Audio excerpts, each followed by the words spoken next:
I've done now, I can at least move my screens around, because I usually look at this screen when I'm watching Twitch. Hey, coping until the weekend. I see. Oh, Cherokee man, 100%. We're doing our best. We're doing our absolute best to cope with until the weekend.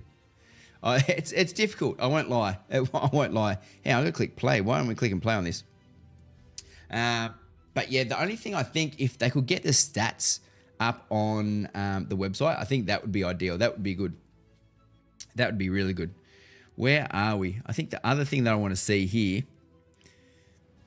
So we'll get the website back. Come back, website. So if there's any builds you guys want to run tonight, let me know. We can go through it, because what I'd need to do, and this is almost complete as the DPS range that I'll be trying to push for the weekend. So as I was saying, we have built a mid-tier. I need to check the codex. Yeah, go check the codex. The codex is really good. It is really good. And it seems like they're updating constantly. So as from last night, the differences that they've added is within the character planner, they've added a stat. So if you're looking for a stat, you can find it, and you can filter by level. One thing to just take note of, you're not necessarily going to get the best. So because I'm building a mid game, you're not necessarily going to click on level 10 and find the best stuff. Because as far as I'm concerned with the earrings, look, I don't know if it's the best stuff in regard to how you want to play and what your build is. But I want to test what 2 dexterity equals. And these earrings are level 0. So we can get 2 sets of shiny bubble earrings. That'd be nice, because then we can get the 4 dexterity and the 2 physical attack speed on top of what we currently got. So that's where I'm going to go. So I think that's the only level 0 items that I had picked up. Everything else will be level 10 is required. So currently I am level 8.5 on my Ranger. So we aren't going to be able to equip these just yet. So, but it doesn't mean that we can't go farm these and grind these. So when we go through here, we are going to have to identify which ones are craftable. For example, our first craftable is not looking good, that's for sure. It looks like we're farming a fair bit of gear. Jesus. Hang on.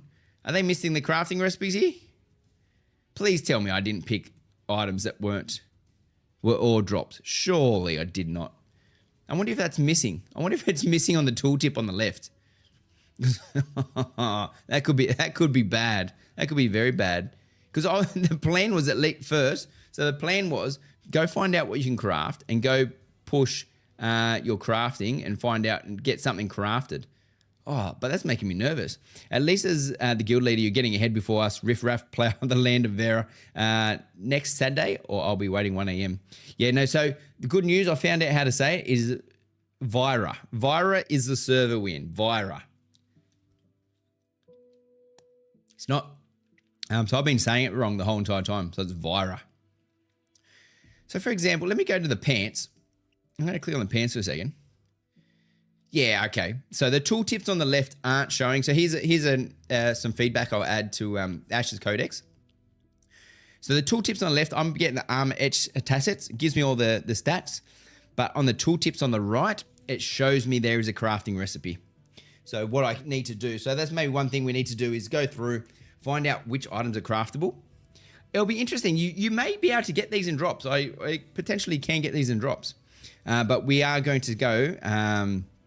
like, for example, the Growler's Helm. Can we do the Growler's Helm? No, you can't craft the Growler's Helm. It'd be nice to see, because notice at the bottom of the left of the tooltip, it looks like you can potentially buy one, but I wouldn't assume you can buy a green one. Oh, here we go. Oh, it's tradable. Can be sold. Stack size 1, size inventory 1. Okay, so that's good. Tradable. Okay, so that's what that means. That's what that means. Because when it says here, like, for example, the Howling Wolf Helm, where you can actually buy that helmet if you need that helmet. I'll be wondering, Vira, it's the unofficial RP server is what they are saying. To be honest, Cherokee Man, Vira is the official or unofficial server for everything. It's the most populated. You're saying, the first time I heard that it's the unofficial RP one, I've never heard that one. I can guarantee there's a lot of big streamers on Vira, and it's ridiculous. Everyone's on it. The other one was all the Australians.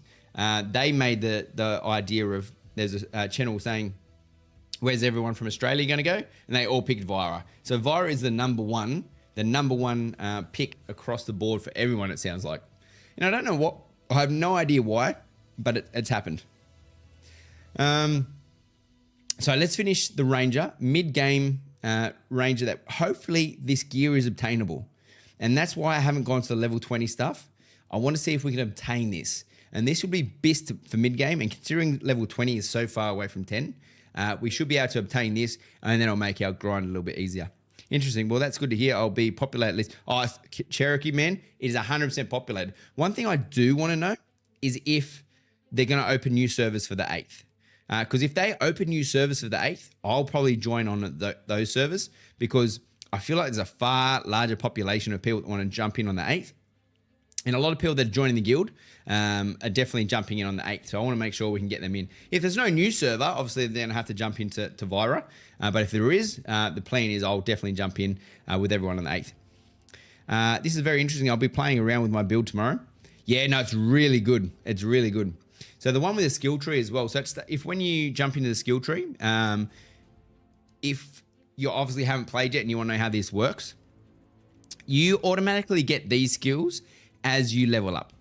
So as you get to level 1, that's your first skill. As you get to level 3, you get camouflage, level 5, and you get them. So they automatically get added. They're the things that will sit on the right of your bar. Hey, I just bought the first wave out access, how to install the Get Client. So the client, you'll get an email. So there's a good chance you'll get an email a few days prior. I'm guessing on the 6th. Once you get that email, it will have all the details to take you to the launcher. For me, when I log into Ashley the Creation website now, it comes up top right-hand corner. It will say launcher. So give that a go. Maybe try log into their website. It may say launcher in the top right for you, so you can download the launcher. But yeah, with all of us, we didn't get the email until a few days prior, pretty much the day prior, to download the launcher and get into the game. So these are the ones that you automatically get, and you eventually start down in this section. So that it's not like the lines that you get this section. And then after you get a few levels, and I can't confirm which levels it opens up at, but once you've opened up so many levels down here, the next section opens up. So it doesn't mean you can't keep putting points in here. So every level you get a point, and you can continue to put points in here, but then the next section opens up. And then same again, once you've put enough points in here, and then you can go to the next section. So points remaining, 24, because that's the number of points. And this will probably open up as you see, as we go in. So we've already got our first ability. And this is probably, I've had the experience obviously up to level 8, but we'll see if we can build this out further. Day 5, still unable to play Star Citizen. Oh, veteran, that's terrible. That's terrible. How long's Star Citizen been out? Hey, but look, as long as you're enjoying it, mate, that is the main thing. So from a DPS class for a Ranger, I ended up going Headshot. It was my first ability that I went. Headshot's a very big ability. So if you're thinking of going Ranger, deal 200% physical damage to target enemies, deals 25% more damage to targets below 50%. So obviously if you see a target below 50%, you want to hit them with Headshot, or at least have one in the reserve to hit with Headshot for the maximum health, and applies 1 stack of wounded for each 25% missing health of the target. So if we go over to, did we not have the Ashes Wiki up? Let me bring the Ashes Wiki in here, because I could have sworn I had that up yesterday. Where are we? Ashes of Creation Wiki. Because things that we are referring to are some of those effects, like wounded. And see, because you'll say, okay, well, they're wounded, or they're hemorrhaged, or they're bleeding. And it's okay, well, what does that actually mean? Do I want them to be wounded? What stacks with wounded? Is it going to do damage? Is it going to hinder me? So wounded. Come on, wounded. It's a bit slow. They've got so much going on. Wounded. So wounded is a status effect in Ashes of Creation. I knew that part. But wounds are stacking debuffs that decrease healing received and increase damage taken from physical sources. So that's nice. That's actually very good. It's good that it shows you what skill. So Headshot gives wounded. But it's a status effect. Yes. The target requires 5 wounded stacks per second. They are moving. Oh, that's with Ruptured. That's if you're a fighter. So fighter has a really good ability there for wounded. So it doesn't necessarily tell us what and how much, But at least for that, so wounded stacks, and it's a debuff. So it decreases the healing received. So on PvP, obviously very good. NPCs don't necessarily get healing. Some do, but it's not massive. So I don't think there's going to be massive. Actually, in the first wave, actually at the boat camp, the wood logs, the lumber yard, whatever you want to call it. In the first section, there's some healers down there. And increase damage taken from physical sources. So it'd be good to know how much damage that puts on. So wounded is good. Wounded increases your ability to hit a bit harder. So when it comes to applying into your build, something to think about when you're wounding people.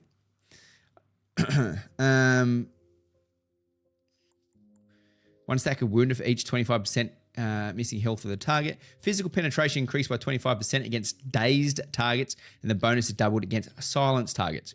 So this is where the team component steps up. So it says here that you get physical penetration increased by 25%. So that's obviously armor penetration against dazed targets and or silenced targets. So that's where you require, I assume, you may have abilities that may do this, but other classes may have abilities that can do this. So you do need to keep an eye on who you're fighting, if it's obviously a boss or something, or they're not something you can mow down quickly. But it also helps if you're working with someone else, it's you and someone, another player, even a party of 3, knowing who's applying what abilities. So you can tailor. You're essentially not building just for you. You are building for a group, you could say, if you want to be the best group out there. Oh, here we go. It says it right there. I'm an idiot. So wounded reduces healing received by 5% per stack up to a maximum of 50% at 10 stacks, last 15 seconds. So that's a bit different to what the wiki was saying. It said we could do more damage. So wounded at the moment for NPCs, if it was just the healing received, I'm not too interested. But at the same time, it's not bad. It's not bad. Days, 25% of magical casting speed for 8 seconds. And silence can not use abilities for the last 5 seconds. So either way. So it's a big shot. It is a 15-second cooldown.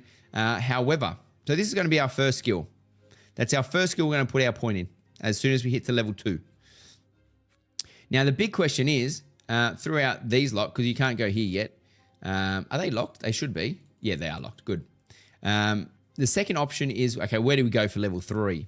So level 3, you'll get camouflage as well on top of your barrage. Barrage is a nice little ability. So just to give you an idea of barrage, fires a continual barrage of arrows at your target for 1.5 seconds, dealing 15% physical damage per arrow. Triggers ammo imbue effects once per target hit. So definitely, this is a core ability that you use just running around. It's a 12-second cooldown. It doesn't cost too much. You just smash it out there and it really burns down the enemies. But knowing that it uses your imbue abilities, it's something to remember when you get to those imbue abilities. Triggers ammo and imbue effects once per target hit. Each hit against bleeding targets reduces the cooldown of this ability by 0.1 seconds. Double this bonus against hemorrhaging targets. So then again, bleeding, damage every second for 6 seconds, and hemorrhaging, 20% bleed damage for every 0.5 seconds over 5 seconds. So hemorrhaging is obviously really good. And you'll notice this throughout some of the abilities, what gives hemorrhaging, what gives bleeding. But same again, if you got another character or another player that also has these, has something that applies bleeding or hemorrhaging, fantastic. So that's what we get. So keep that. There are things you need to keep in mind as you're building out your character. Now, depending on your build, whether you find yourself in a party and you usually can kite most things and get out of the way, this may not be as important. If you're leveling and you're focusing on DPS and you need that power so you can push through, you probably are going to try to get more damage. But there's a very good ability here called Disengage. So it's quickly strike enemies in front of you while backflipping in the opposite direction. Targets hit by the strike take 1,000%, minus 1,000% physical damage and acquire 1 stack of snared for 10 seconds. Targets hit that are weakened are knocked back. So movement speed reduced by 25% per stack. So very good ability here. It's got a cooldown at 20-second cooldown.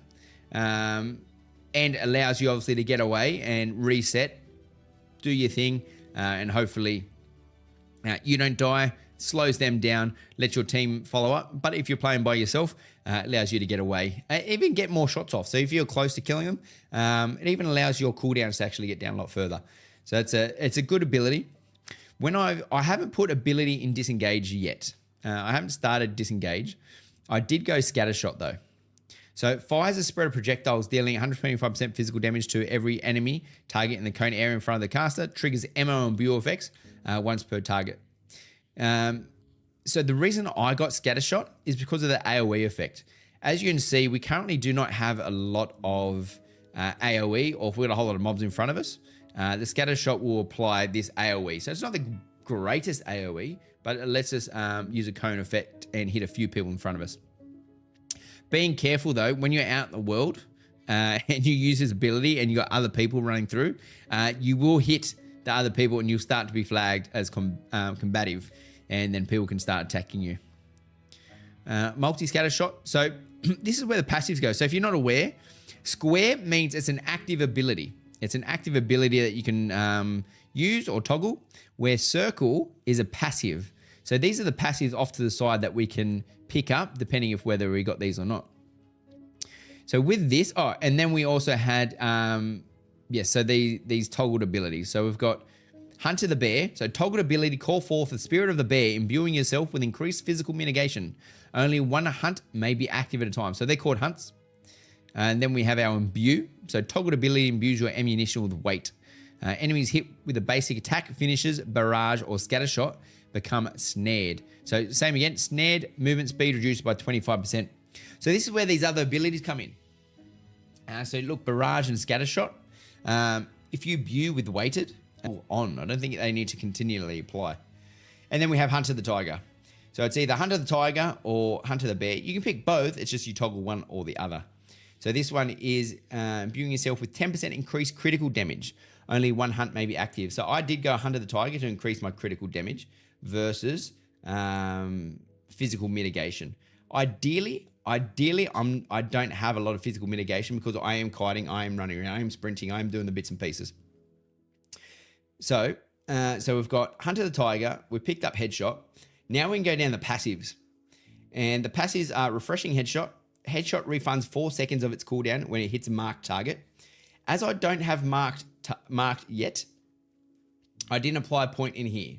So I will go Refreshing Headshot on a passive once we're able to mark targets. But at this stage, we're not marking anything.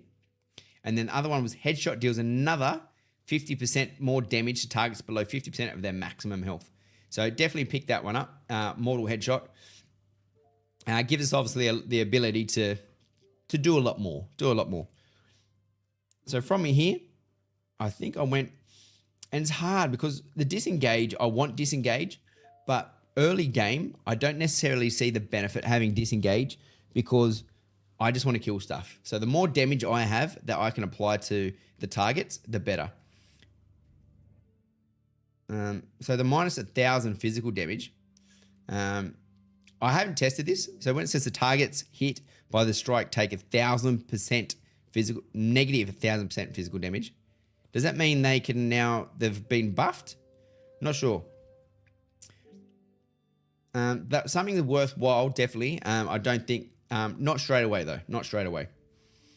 And then on the scatter shot has an additional charge, or scatter shot becomes a held ability. After being fully charged, you instead fire a single projectile in the forward line that pierces through enemies dealing 250%. So this one was actually very good when I picked this up. I was actually surprised how heavy this one hits. So you have your choice of your AoE versus doing a large physical attack. So I did pick that one up. Have we got status? Oh, there we go. And then we picked up the concentrated scatter shot. So what level are we up to now? It tells you. So we're up to level 5. So it's good that it counts. It's good. I like this. Ranger gameplay looks sick. As you know, in our Discord, I'll be aiming at playing Wizard. And then eventually Wizard. Arch-Wizard. You would see my new Discord pick, lol. I'll have to have a look. But in the alpha, you can't go with... Do you mean Mage? Because it's Mage or Summoner. Mage or Swift that you can pick at the moment. Mage or Summoner. So now that we've applied... It looks like... these unlocked at 5. I think, let me just move that off. Oh no, they unlocked a little bit earlier. Hang on, let me just... Okay, so you're going to have 4 points in here before you can unlock the next section. So once you move into this section, you can continue to put points in here. But as I said, Do I want to spend the points in scatter shot has an additional charge? Potentially, just because the concentrated scatter shot is pretty good. So 2 shots of 250% physical damage. It is a channeled ability though. You do have to wait. Mage, nice, very good major. You do have to wait for the cone to close before the scatter shot will fire. But it will fire through a whole set of mobs that are in front of you. Give me a second. Just going to quickly grab my drink before I finish in the next section.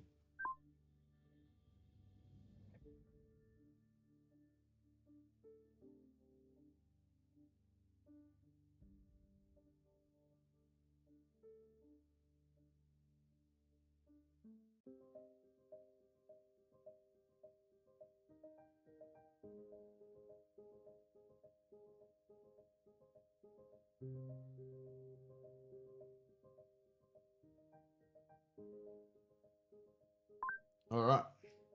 Where'd my ball go? I've lost it. So, So from here,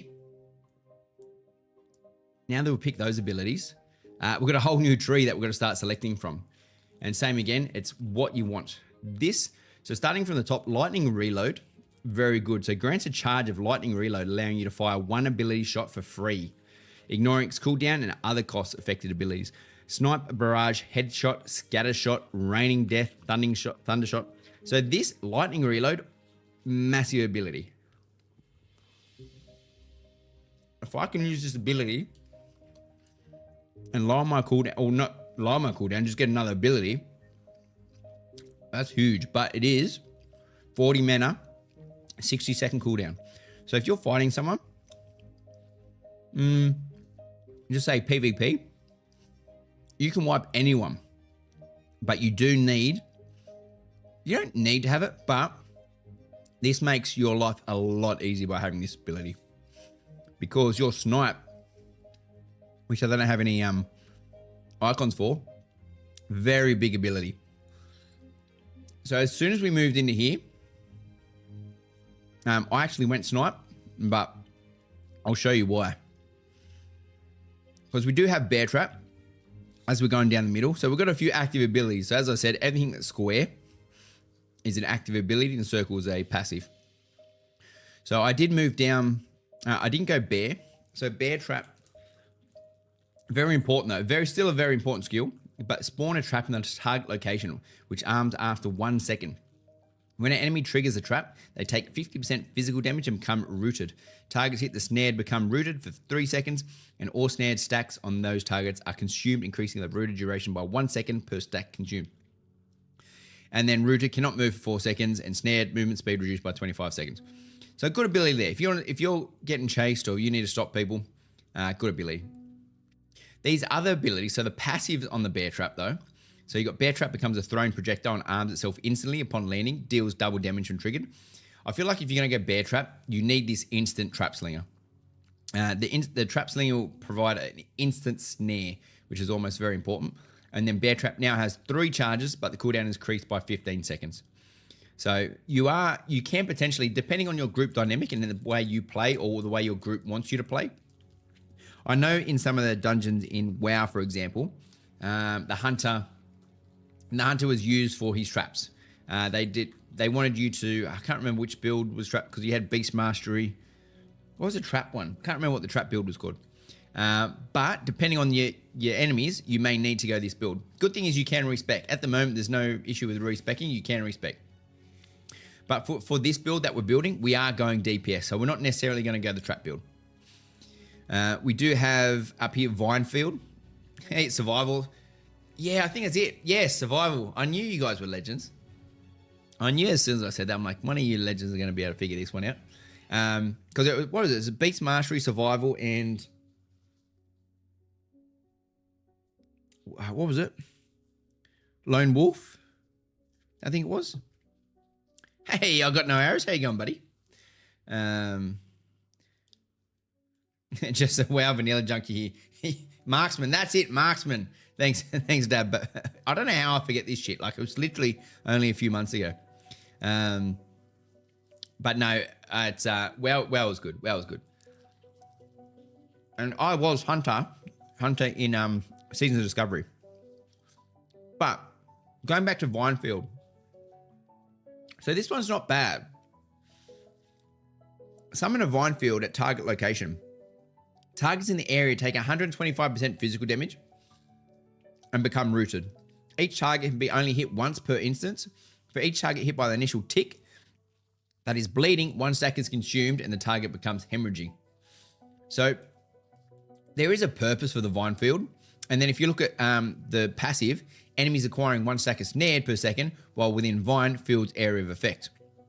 So good area effect, you're slowing enemies. So you got, as you can see, you got the traps, you got the slows. For each target hit by the initial tick that is bleeding. Okay, I thought this applied bleeding, but obviously not. Minstrels would write songs on me and Azrael. Hey, I'd like to see it. I'd like to see it. So I'm eating all the Halloween chocolate the kids didn't come get. More for me. And then we've got Thundering Shot. So Thundering Shot's a different one. Fire a lightning-infused projectile at target enemy, dealing 200% physical damage and a 10% and applying 10 stacks of shocked to the target. So if the primary target is dazed, the effect is consumed and the target becomes silenced. So shocked is incoming direct attacks proc an additional 25% lightning damage and consume a stack. Last 6 seconds. So not a bad ability. I think this may, just from memory, I think it's a mage potentially. But this may benefit the mage more than it benefits me. But I would have to confirm. Another decent ability is 20-second cooldown, 20 mana, large range. So it's not bad. It's not bad. And if we can get the days off and the silence, last 5 seconds, look, it's very, very good in that sense. I think which ability gave us the days? There was something gave us dazed. I'm sure of it. Was it? Or was it someone else I'm thinking of? Days. Here we go. What's this on days? Physical penetration increase against... no, that doesn't give days. Okay, I can't see anything on days at the moment.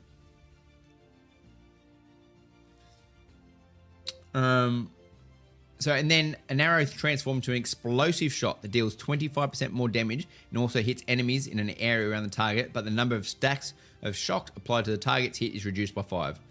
So, look, this will serve a purpose, Thundering Shot, but it's not the ability I'm going to go just yet, purely because we have other abilities, and this is where I'm going to get to now, is Snipe.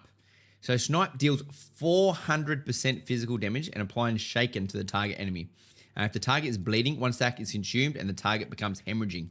So we do need to try to figure out, okay, what is the best way to get a target bleeding? Is it through us or will someone else apply bleeding? Because the Snipe is a charge. Snipe is a charge attack, 35 meter range, large range, and you get that Snipe off. It is a great initial shot. And then Shaken is minus 15% physical mitigation for 6 seconds. Duration can be extended up to 15 seconds by subsequent applications. So that's good. So you can add another 15 second, another a few more seconds onto Shaken if we can. So we follow up with Snipe, and that's the ability that we're going to pick. So I usually come in, I hit with Snipe. I follow in through Barrage as well. And then I also use Headshot at low levels.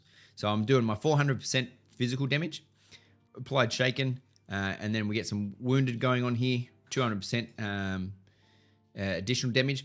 As you see, Headshot also deals more damage if they're below 50%.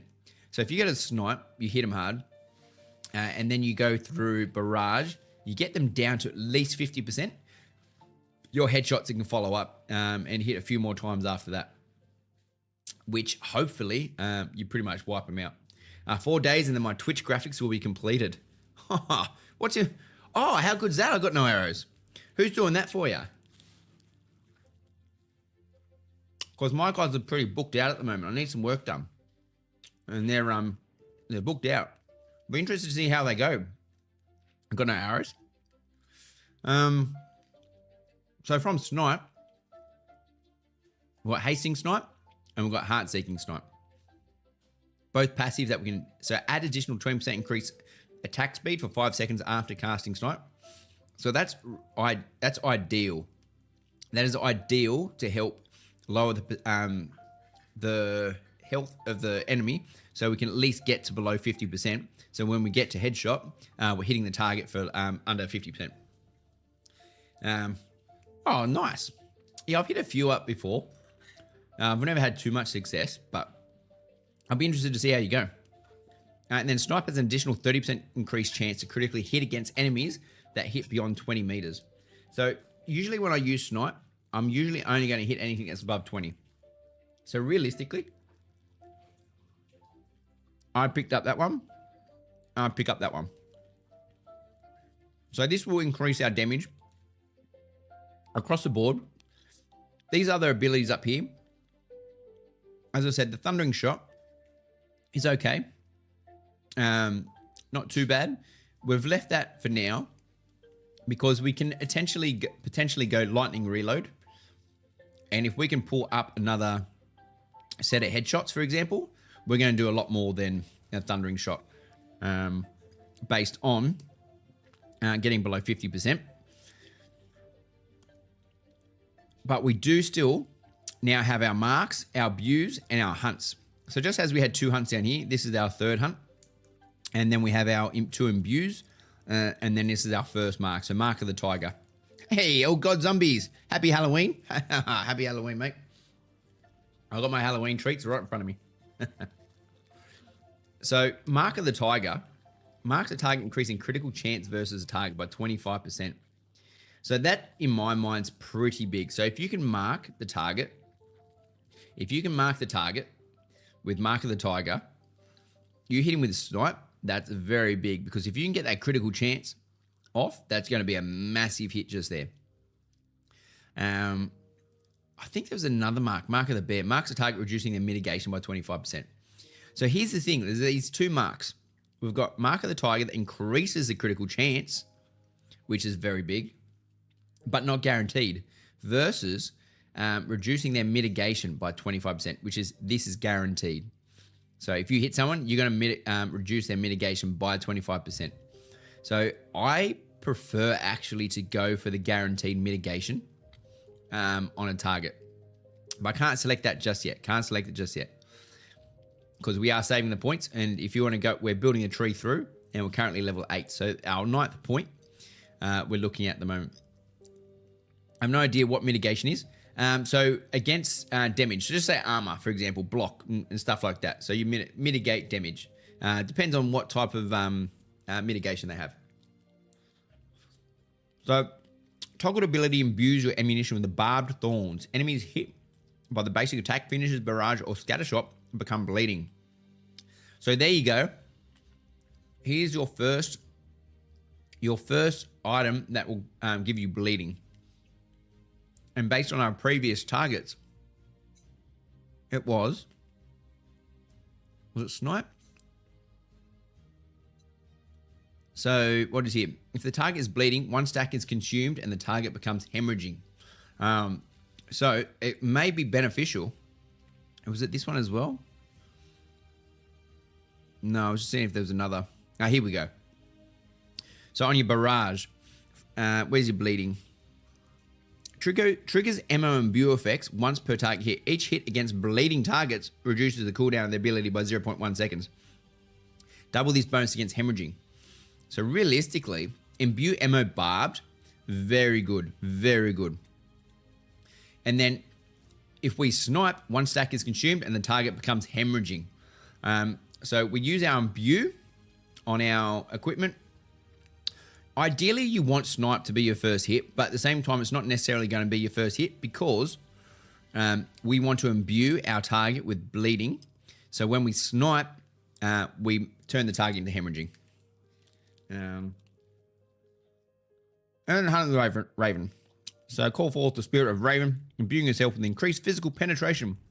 Only 1 hit may be active at a time. So physical penetration is if you're armor, essentially how far can you penetrate? You need to penetrate their armor. The more penetration you've got, the better it is for you. But because this is a hunt ability, there are 3 hunt abilities. Where's the other? Is there hunt? Is there 3? I'm sure there's a third one. Or was there only 2? I thought it was 3. Let's just say I'm missing one. I don't know. By the way, from the hunt perspective, oh yeah, there it is. Hunt of the bear, hunt of the tiger, hunt of the raven. Imbuing yourself with physical penetration versus what I'm using is 10% increased critical damage. Because you can only apply one of them, so I'm happy with that one. And the other one that we have missed is the Expeditious Barrage. Reduce barrage's movement penalty while channeled. So I'm not too worried about this unless I see that we're getting stuck and we're going to get hit. Then there's obviously a problem. Now, just a reminder, as we've been leveling up, we're literally up to here now. So we've picked up barrage, we've picked up camouflage. It just makes you hard to see. We've picked up thorns, and this is where you become actually very important for the tanks. So here, envelope target ally with thorns, dealing damage equal to 1/3 the ranger's level and 10% chance of applying bleeding to attackers each time that ally is struck. Can be maintained on one ally at a time and cannot be applied to a target already affected by thorns. So this is the ability that you pick up at level 5. And as you saw, there's some ability up here like snipe. If we can get someone bleeding before we snipe them, fantastic.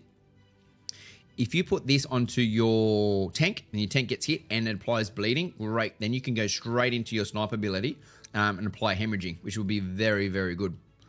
After this, do you want to see if you can spec a cleric out? Yep, mate, 100%. So which cleric do you want me to do? Do you want me to do I can do a mid-tier cleric or an endgame cleric? Or we can even do a starter cleric if you really want to. So realistically, there's 3 types of builds. Starter, mid-game, and end-game. There's not that's pretty much what we're working with. Level 0, level 10, and level 20.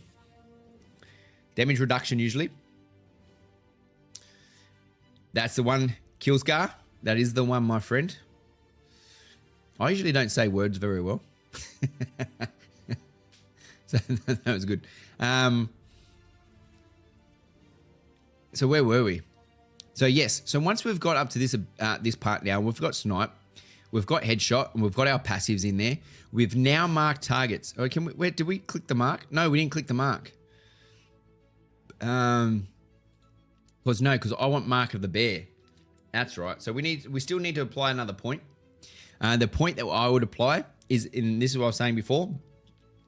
Now that we've built out a little bit, applying lightning reload at level 10 is going to be massive. The fact that you can now use snipe headshots twice at least is going to be huge. Is going to be really big. And this is where we can now, at level 11, pick up our mark of the bear. So marks a target, reducing their mitigation by 25. So you mark the target. You come in, ideally, if we can get a bleed off, like I said, it's great, but you're not necessarily always going to get the bleed.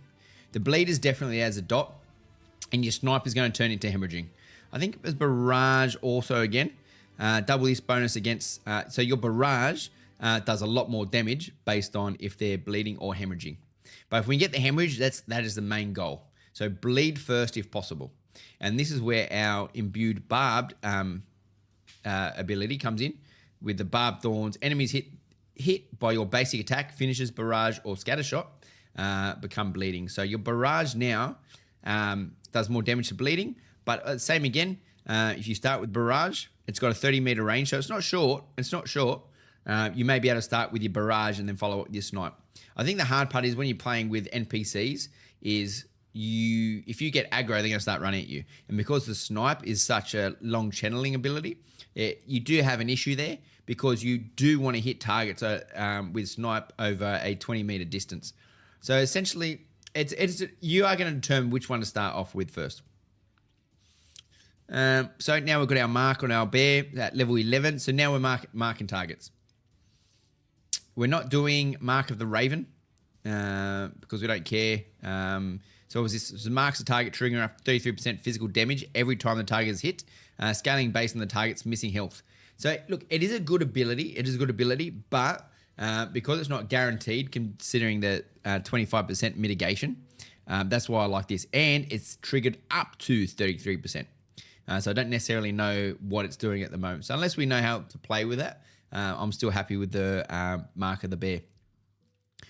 Raining a Death. So this is where we can start using some points. So we've got plenty of points in our skill tree, but this is what we need to do getting up to level 10. So say if we're going to mid-game, we're essentially there. We've done, we can apply maybe 2 more points and we can say that was our mid-game build. But considering they mark the levels for us when we hit them, we can finish these points and we can go to the end.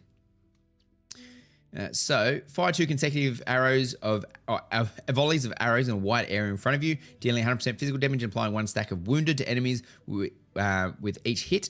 Deals 20% additional damage to shock targets. So as you can see, if you're going to go Raining Death, you may want to go Thundering Shot.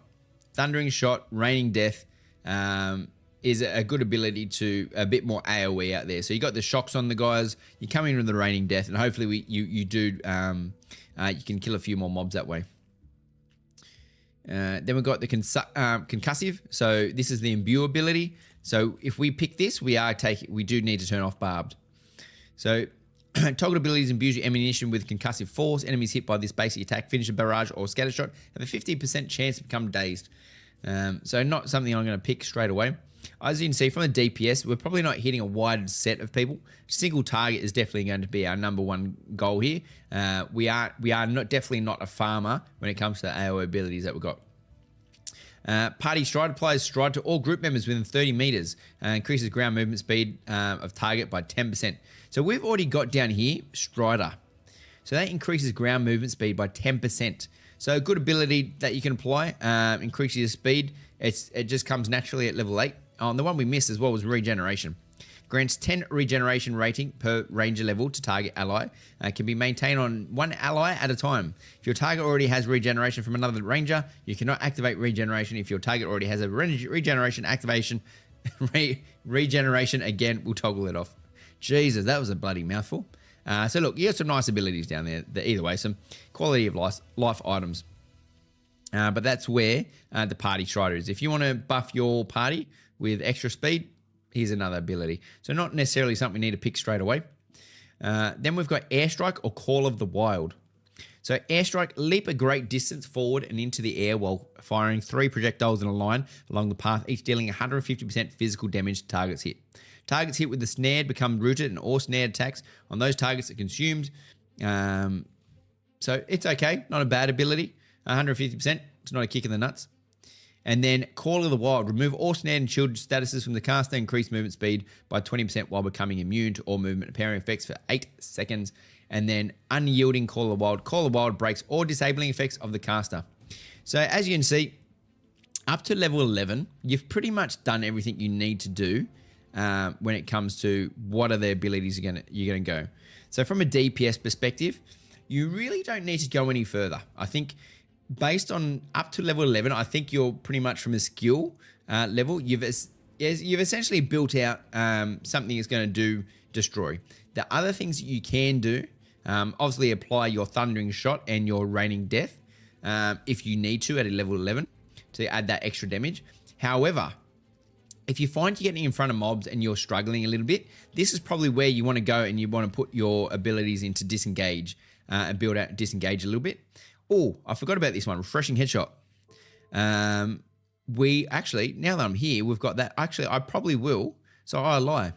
Getting into level 12, now that we've got Mark of the Bear, I am going to pick the passive. Headshot refunds 4 seconds of its cooldown when it's hit by a marked target. So because Headshot has a 15-second cooldown, bringing that down to 11 seconds would be very nice. Disengage is pretty fun, especially when the second one snares the enemy. And that's the thing. And look, to me, I haven't got it yet. But no, I agree. Arrows. I think it will be essential to add to your list. But for building out for DPS up to a certain level, and if your focus is to push through, I think these are definitely the skill tree that needs to be applied. And now that you've got the DPS all set, like I said, if you need to go Raining Death and Thundering Shot to pick up some AoE with a bit of Airstrike, go for it. However, if you need some effects like vine, bear traps, and disengage to get you out of trouble, then maybe that's the path that you want to go. So I think I might save it there from a skill tree perspective, because after that, yeah, the sky's your limit. So the good news is we've got 12 points to go. Is there enough points to apply to everything? Hang on, let me just check. 1, 2, 3, 4, 5, 6, 7, 8, 9, 10, 11, 12. Okay, yeah. So there will be some abilities that you can't pick up with the points that you got to level 25. But yeah, I'm happy with that. And like I said, you got a bit of AoE that you can put out there with a bit more damage, or you got a bit more of the trap abilities. Now, I'm going to click save again. Hopefully, why does it say share link copy to clipboard? We are logged in, yeah? Yeah, we are. Primary. So we've still got the primary weapon skill trees. And these are the abilities that you'll use when you are in game. These are a bit different, obviously, from your skill trees, because these are the abilities that you apply. These are some things that will help you increase your buff damage. Granted automatically. I didn't even know these were a thing. If you're a PvP player, disengage is vital. Yeah, I think I agree. If you're going to go, hey, Valakai, kill? Valakai. Sorry, Valakai. Thank you. Yeah, no, I think you're 100% right there. PvP, you're definitely going to need some abilities to stay alive. So, for our first weapon, or our secondary weapon is our bow. They see that as a secondary, and our first is our sword. But we are going bow. And this is where you need to really think about what you want to do and how your playstyle is, because this is where things change a fair bit. These things change a lot. As you see, granted automatically, we get increases in accuracy per 5 levels, which is good. I actually didn't see that in game, so that's new. That's new to me, that one. Starting from the bottom again, because we can't go up to the second stage until we put so many points in the bottom. Whoop. This doesn't read right. So deadly finisher. So we can put bleed on a target. 25% chance to activate. I'm pretty sure it says bleed. So the finisher, the deadly finisher is when you hover over your abilities down the bottom. Let me move this out of the way. Down the bottom there, when you hover over your weapon down there, it'll tell you what your combos are. So it'll go combo 1, combo 2, and it'll tell you what the percentage is of what that hit's going to be, and then it'll be finisher. So on your third hit, and I don't know if this applies for every weapon, but your third hit is your finisher. Now they've got different ranks of finishers, so I don't know how that necessarily applies. But we're going to make the assumption just for this case, unless someone knows something else. This will be your third basic attack. That will be your finisher. If changing your class is as simple as change your weapon, or is it like WoW and you pick a class? So you do need to pick a class, Dab Ball. You do need to pick a class. So out of the 6 classes, you got your mage, your bard, your fighter, your tank, your cleric, and your ranger. So you can pick one of them. But your weapons, though, you can pick any weapon. You can pick any weapon you want to play with. But obviously, there's some weapons going to apply better to some of your abilities. So I have a choice here. So for my finisher, on my third attack, do I want to put a bleed on them if they're not bleeding already? Or do I want a 25% chance to snare the enemy? And this is where you've used all your cooldowns and whatnot. You've everything's on cooldown. You've used all your abilities. This is where you're using your basic attacks. Which one are you going to go to help you finish that fight? For me, as I said, I'm going the DPS. As the problem is, and you could argue, if I had snare, I would slow down the target, and I could probably get a few more shots off. My cooldowns would come down. And at the same time, if you go bleed, they're going to bleed and they're also going to get hurt. But if I put the bleed on them, and this is where I see it this way, if I put the bleed on them and I can come back with a snipe after the bleed, if they get bleed in this instance, they're going to hemorrhage and they're going to bleed even more. Can call me B-Ball. Oh, thanks, B-Ball. Thank God. Every time I look at your name, I had to read it. I'm like, Dab Ballful. So B-Ball's good. B-ball is very good. Well, by May they will be. Yeah, so the next one, what is it? So Rogue on December the 20th and Summoner on May the 1st. So that'll be good. Look, you'll literally go into the game and there will be just rogues. That's it. Just rogues running around on the 20th of December. You're not going to get tanks. You're not going to get clerics. So once we've picked, so this is the same. So if you want to know how this works, so every level you get, so every time you rank up, so level 1, level 2, whatever it is, you get a point to put in your skill tree. As we saw in this one, we spent 12 points.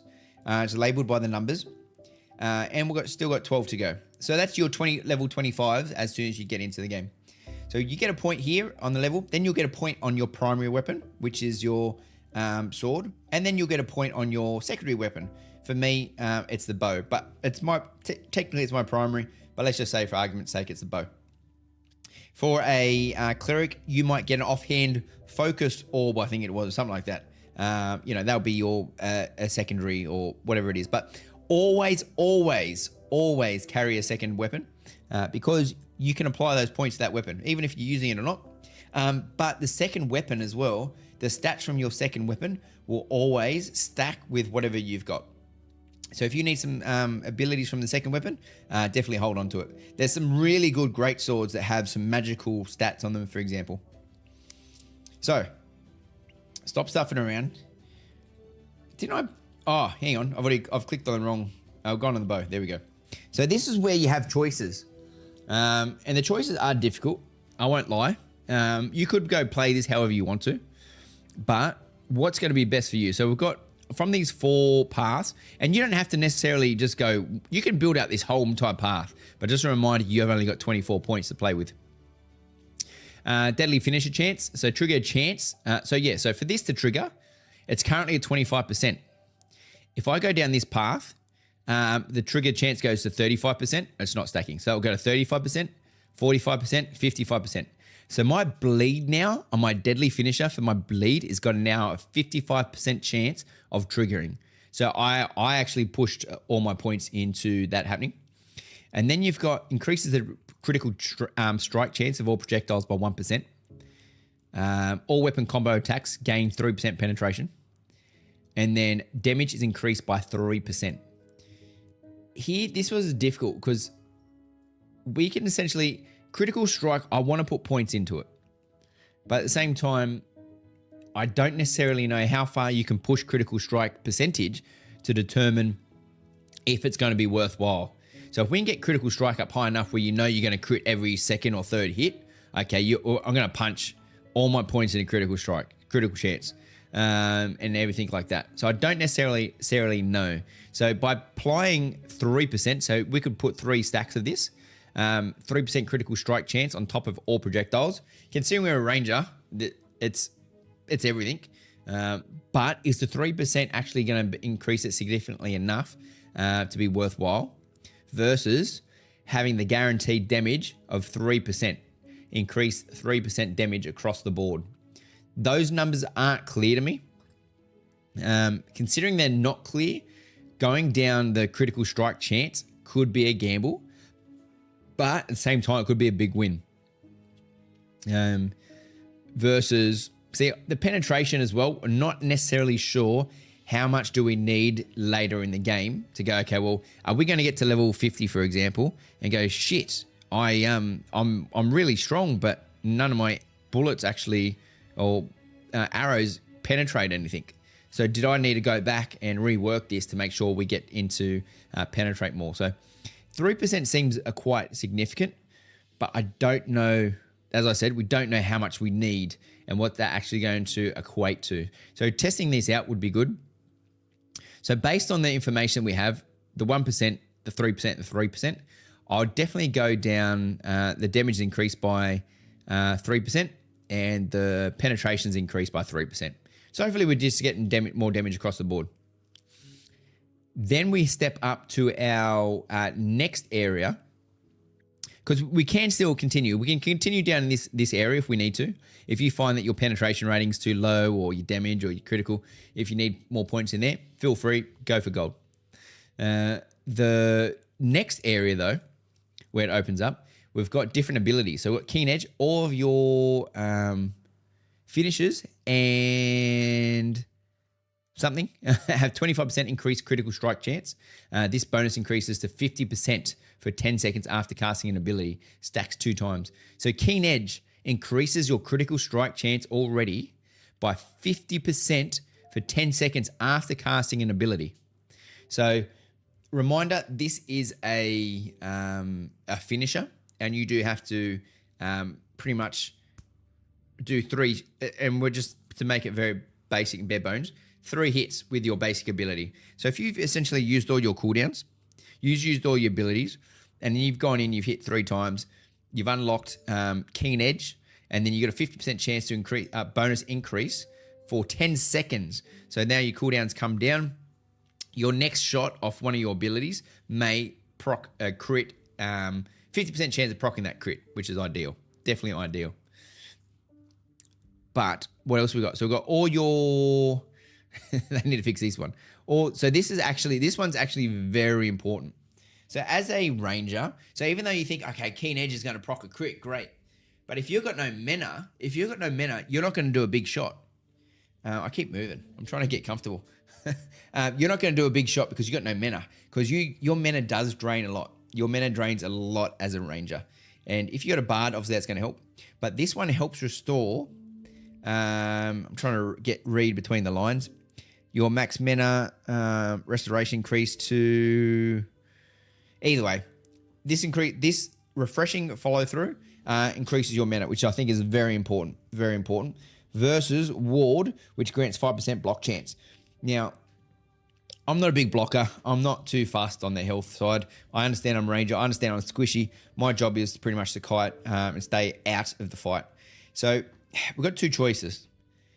Massive amount of damage, or do we want that mana so we can sustain and put out a few more abilities in the battlefield? I personally, because once you use this critical hit anyway, you still got no mana. Just say if you got enough to do that one and they're not dead, you still got no mana. So I'm going to go refreshing and get the mana increase. This one's slightly different because it doesn't necessarily branch off like the other one. We still have some large abilities down to the right and left. So these are obviously skills to unlock. Weapon training, increase your disable duration by 5%. So this can be important depending if that's what you want to do. Weapon training increases your penetration by 5%. Increase your critical damage by 5%. Increases your critical hit avoidance by 5%. So if someone's got a massive evasion rating, and I don't know if anyone's played Throne of Liberty, but obviously this is where it can translate in the sense that your critical hit avoidance by 5%, it's almost like accuracy, you could say, in a way. So if someone's got high evasion, you want to counter that and essentially put some points in here. Who's going to put a whole lot of points in evasion? Don't know at this stage. It'd be good to see stats. As I'm going damage, I'd probably increase my critical damage by 5%. Or we can guarantee and get the 5% into penetration.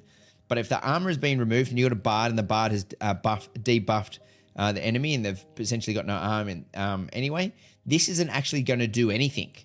So this is great if they've got armor, but once they've got no armor at all, this is a waste.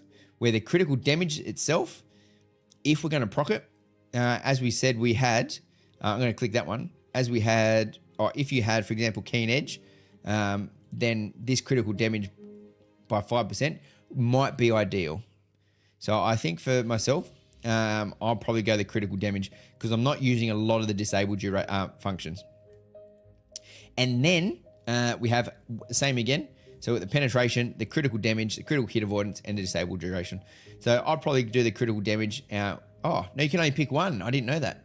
Okay, so we've got critical damage. So we've got a choice of 2. You don't have to pick these 2, but they are large abilities that can increase based on the passives that we get in the top here. I haven't gone this far, so I'd probably go... I think I'd go penetration, to be honest. I think I'd go penetration. Increases duration of the weapon proc effects by 15%. We're not proccing anything on the weapon, are we? We had no abilities that... increases the duration of the weapon proc effects by 15%. Unless that means crit, for example. Increases the duration of weapon proc effects. And this one increases the damage of all weapon combo attacks by 1%. Take that one out there. That's interesting. I actually probably increase the damage of all weapon combo attacks by 1%. I'd probably actually go back down here and put more points down here. This is where I'd increase the critical strike chance of all projectiles by 1%. Add another damage and add another penetration down there. So we can get unlocked to the next area. Because here we go again. The next area is we're back on the bleeds or the snares. So unlocks the weapon combo attack, 25% chance to activate bleed. This applies bleeding to targets hit. So I don't know if this is the case, but this could actually stack on top of what we've already got down here. So we've got a bleed down here. Let's just see if that takes it away. No, it doesn't take it away. I think I'd probably just go snare. Why would I bother? That's interesting. And then same again. Okay, so they haven't really thought. The next set of trees I don't think have changed too much. So I'll probably go the critical damage again, and then we'll go the penetration. So that one's easy. And then we've got damage is increased by 3% versus trigger chance is increased by 10%. That's massive. Oh, that's the same as this one. So the chance of triggering a snare, we want to put them in there. And what's our last ability? I don't know what these are. Inspiring Bullseye. Now applies to your party members within 35 meters. So I don't know what that does exactly. And, this is immediately after any finisher now triggers Arrow Storm. Becomes, when combined with Arrow Storm, flexible extended finisher. So I don't know what these do exactly. So at the moment, I can't really apply any points into there because I don't know which one of those where they're going to go. But either way, that's where I'd put my points. I've left my points out of this section over here from the weapon proc effect because I don't increase the duration of all weapon proc effects by 15%. So they're the bleeds and stuff. I'd like to think, here's the thing, I'd like to think they're already dead before. I feel like the procs, weapon proc effects by 15%. Increase the duration of all weapon proc effects. So that would say a bleed, for example, on the skill tree. How long does a bleed last for? 6 seconds. 6 seconds. Unless in PvP. Oh, this is actually a hard one in the sense that in PvP, you may want that extra proc. So if they're running away, 15%, 15%. So an extra 45% on 6. Look, realistically, you're getting about 8 to 9 seconds. Is that right? Yeah, 8 to 9 seconds. So are those extra seconds really worth it? Yeah, I'm happy not to put points in there, to be honest. I'm happy not to put points there. And considering we don't know what Inspiring Bullseye is and Arrow Storm is, I think we'll hold off. And that's our last point. So we applied 23 points across the board. You can see based on levels where we put them. But yeah, last point, we've held off on the secondary. So this is the main area. So when it comes to your primary as a ranger, so you can build out these. There's no reason you can't. But these apply to obviously your sword. And you're not going to use sword often as a ranger. These would probably be last second things to use if you really need to use. How you build it up, completely up to you. Weapon combo finishes and extended finishes deal 1% more damage, blah, blah, blah. So definitely something you can look at. Maybe these might do something at the end of the day. I'm not going to build this one out purely just because it's barely even going to provide us much. Just because we literally only have this sitting in our bar so we can pick up the stats on the side. And the very last one, the very, very, very last one is our stamina bar. Now, the stamina bar feels a bit underwhelming. I think it's definitely important. I think it's important in the sense that this will be very good for some classes because the stamina bar goes based on running. Which one was this? Dodging and blocking. And that we go up the tree there. Now, they're granted automatically. I wasn't aware of these ones. Increase sprint speed by 5%. Increase maximum stamina by 10. Increases block mitigation while guarding. So that's good. I didn't realize they were there. So they're good. That we get them automatically. Now, as a ranger, I gain 1% additional movement speed every second while sprinting while in combat. So the way I play, I probably am someone who will run away. So I do need that speed buff. When it comes to regain 5 stamina upon successfully dodging an incoming attack, it's worthwhile and we can get it. I wouldn't say I'm a massive dodger in this game that I've noticed. So there are points that we can definitely put in there. What did I miss? You coward. I am, people. As soon as I see, if I'm not prepared, I'll run. I'll run for the hills. But look, the 5 stamina upon successfully dodging an incoming attack, do I care that much as well? Not too much. So I'm getting a total of 15 extra stamina if I dodge an attack. I don't need it right away. And the other one's blocking. So reduce the stamina cost of your successful blocking an incoming attack by 25%. So until I actually haven't had too much of a stamina problem. So yeah, I'm not going to really block or dodge to worry about my 5 stamina until it becomes actually worthwhile for me. It's not massive for me at the moment. And then we have focus sprint. While sprinting, gain resistance to control effects. So same again, further increase resistance to control effects while sprinting, further increase. So considering I'm sprinting, if someone tries to slow me down, stop me or snare me, daze me, whatever they want to, yeah, I want to make sure they can't. So all those 3 will further increase the control effects while sprinting by 10%. So hopefully, we get out of that one scot-free. And after dodging, gain increased evasion for 2 seconds, increase the duration of evasion maneuver by 2 seconds, and increases evasion maneuver by 2 seconds. So evasion increases based on if we do dodge, so not horrible. And then this one, while guarding, the duration of incoming control effects is reduced. So same again. So we've got all that path. So from here, we can, because we've finished this tree, we can go straight into second wind. So when sprint ends, regenerate 5 stamina every 1 second for every 4 seconds spent sprinting out of combat, or every 2 seconds spent sprinting in combat.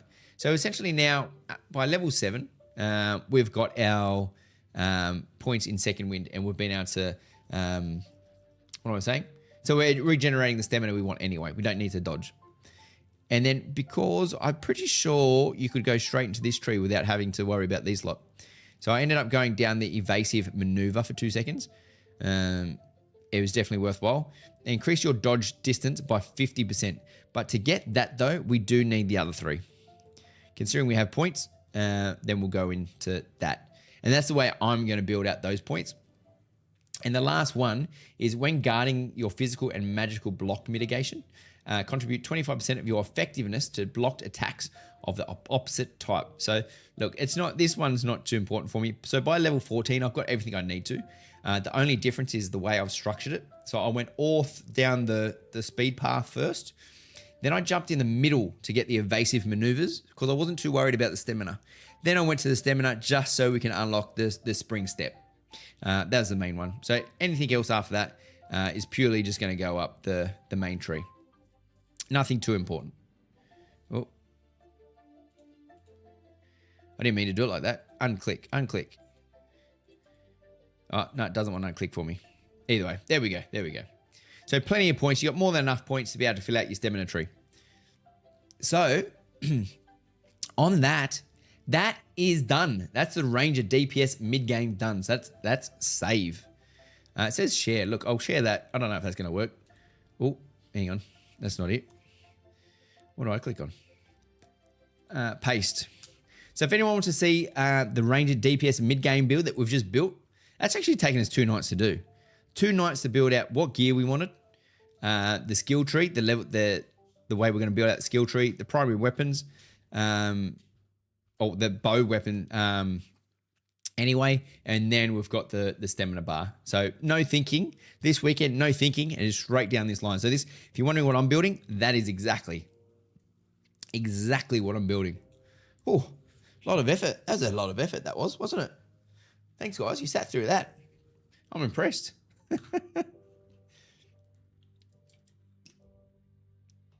Oh, did anyone actually, if anyone played last week, did anyone get through this quest? This quest was painful. What did we have to do? We had to there was a note up against a tree, and then we had to find the lost pathway or something. There's an ancient pathway we had to find, and then we had to prove that someone existed. And this is where I thought I might have been able to get the rune golem. So the rune golem, he's a bit big, level 6. Level 6, ridiculous. The fact that he's a level 2, level 6, the fact that he could cop so much damage. What level was I at this stage? I was also level 6, but I definitely wasn't doing solo. But because the server was stuffing up at this point in time, I thought, oh, I'm going to be able to sit here. I might be able to get some XP. Then all of a sudden, here he comes. Oh, I shit myself, because these are rune golems. They can scale mountains like nobody's business. You literally have to jump off the side of it. But somehow, oh, there he is. He able to avoid. He avoided me somehow. But yeah, no, there's having a few server issues at this point in time. So now that we've done that, so we're going to go, I want to double check my build still there. So I'll put that in there.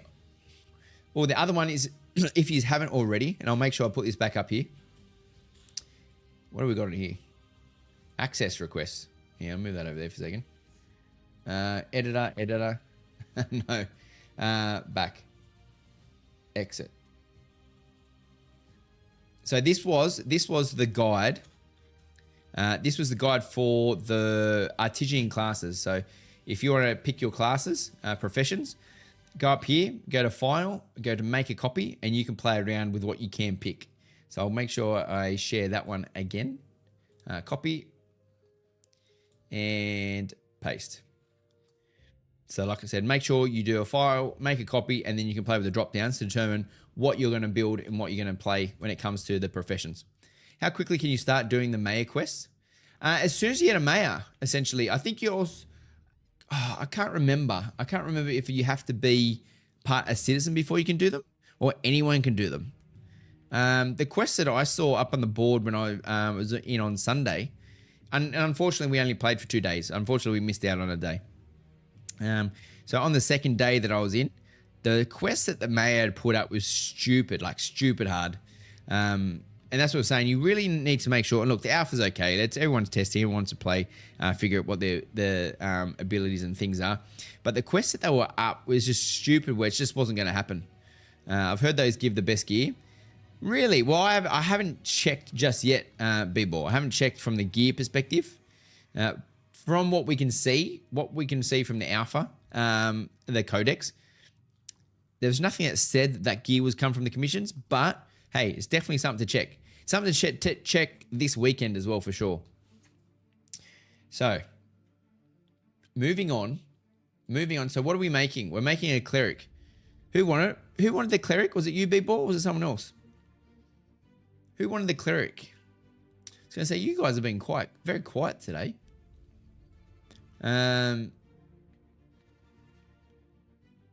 Who wanted the cleric? I'm just trying. Was it a mid-game or end-game cleric? I've got no arrows. Hey man, question. You stopped playing Throne Liberty? No, I haven't stopped. Haven't stopped DJ style. Definitely haven't stopped. It's more of a getting time to actually get back into each one of them. There's too many at the moment. There's too many things going on at the moment. And Ashes of Creation, considering we've got the alpha key, it's definitely making the most of it while we've got it. She asked to start a cleric. Start a cleric. Thanks B-Ball. DJ Style, you still running hard on Throne Liberty? I keep going in. I'll play for about an hour a day in the Death's Abyss. I've literally been sitting in Death's Abyss farming the bow, and I have not got the bow. I literally know Death's Abyss back to front. Good morning. Do you have a fighter mid-game build? Ragnar, not at the moment, but we can definitely. So we've only just finished. We only just finished the Ranger mid-game, but we'll see. We could, look, if I've got no arrows, isn't here to go to the cleric, we can go to the fighter first and then go to the cleric. You have like 300 hours since 1st of October. Oh, DJ Style, don't make me jealous. I just wish I had the time to be able to do that. Because yeah, we haven't even got in to be able to do the bloody the guild stuff. But at the same time, it seems like almost pointless because of some of the other guilds just steamrolling everybody. So Ragnar, I wish tomorrow's whoa, sexy. I 100% wish it was the 8th tomorrow as well. I apologize that I'll be playing this weekend. So I'm looking forward to it. Where are we? I got no arrows. Was it you that wanted the cleric? Yeah, let me just double check. And are you still here? Yes. I got no arrows. Yeah, I got no arrows. Are you still here? Tomorrow. So I'll be playing Saturday morning, because in Australia the game doesn't release till 4 a.m. Saturday morning. So I wish it was tomorrow. So what's your opinion on Ashes of Creation? Oh mate, I absolutely love Ashes of Creation. Even though it's an alpha, I think it's great. Yes, I'm an Aussie. You're Goldie. Nice. So for us, no, it's not laggy at all. The bugs in the game will make it laggy, but the game's run actually very smooth. It's been very good. Well, I think Ragnar, I think we will make the fighter if I've got no arrows is not here. And then if I've got no arrows, if you come back, then we'll do the cleric next. I think the fight is actually pretty easy. What did I do? Sorry. So we're determining which class, what to make now. So I said we will make the cleric first, but Ragnar also wants a fighter. So we didn't know if you were still here. If you weren't here, we were going to go make the fighter. But if you're here, because you asked first, we can go do the cleric. Servers are in the US and are in the EU at the moment. That's where they are currently at the moment. So what we'll do, so if you're in no rush, well, which one do you want, arrows? Just because you asked first. I always put it first in, best dress. Do you want the fighter? Okay, do the fighter. Good. Done. We can do that. You're good. Yeah. I was going to say you're a good man, but I can't assume. But thanks. I've got no arrows. We'll put fighter up first. So, oh shit. So we've got updates available. The site has been updated in the background. Please reload the page. I'll reload it. My bloody build's going to go. Yeah, let me go put this over here just in case some details pop up. Very good. So our Ranger mid-game build is apparently there. Sweet. Okay, that worked. Okay, we've still got him there. Hang on a second. Don't do that to me. Lucky we record these videos, and I'll go back and fix that up. Let me go click it. Where's my link that I put in there? Let me see if that opened it up. Oh no, that was the wrong link.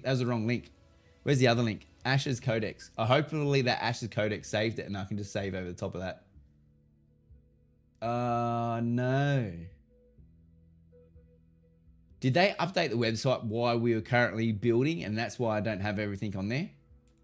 The whole skill tree and everything's gone. It's literally just the equipment. What a pain in the bum. How would you rate Ashes of Creation and Throne? Will Ashes be a better game overall, more popular when it comes down to server population? DJ style, I 100% believe Ashes Creation will far outweigh Throne and Liberty. Without a doubt. No doubt in my mind. Throne and Liberty is out. We've seen how the game plays. We've seen what it looks like in a year and a time through Korea. And depending on what games you like. Look, for example, if you like car racing game, you're going to say Forza 6 is going to be better than Ashes of Creation. But this is the type of style of the game that I like. And seeing how this goes. And this, like I said, I'll show you now. Where is it? Do I have it up? Yeah, I'll get up now. Ashes of Creation map.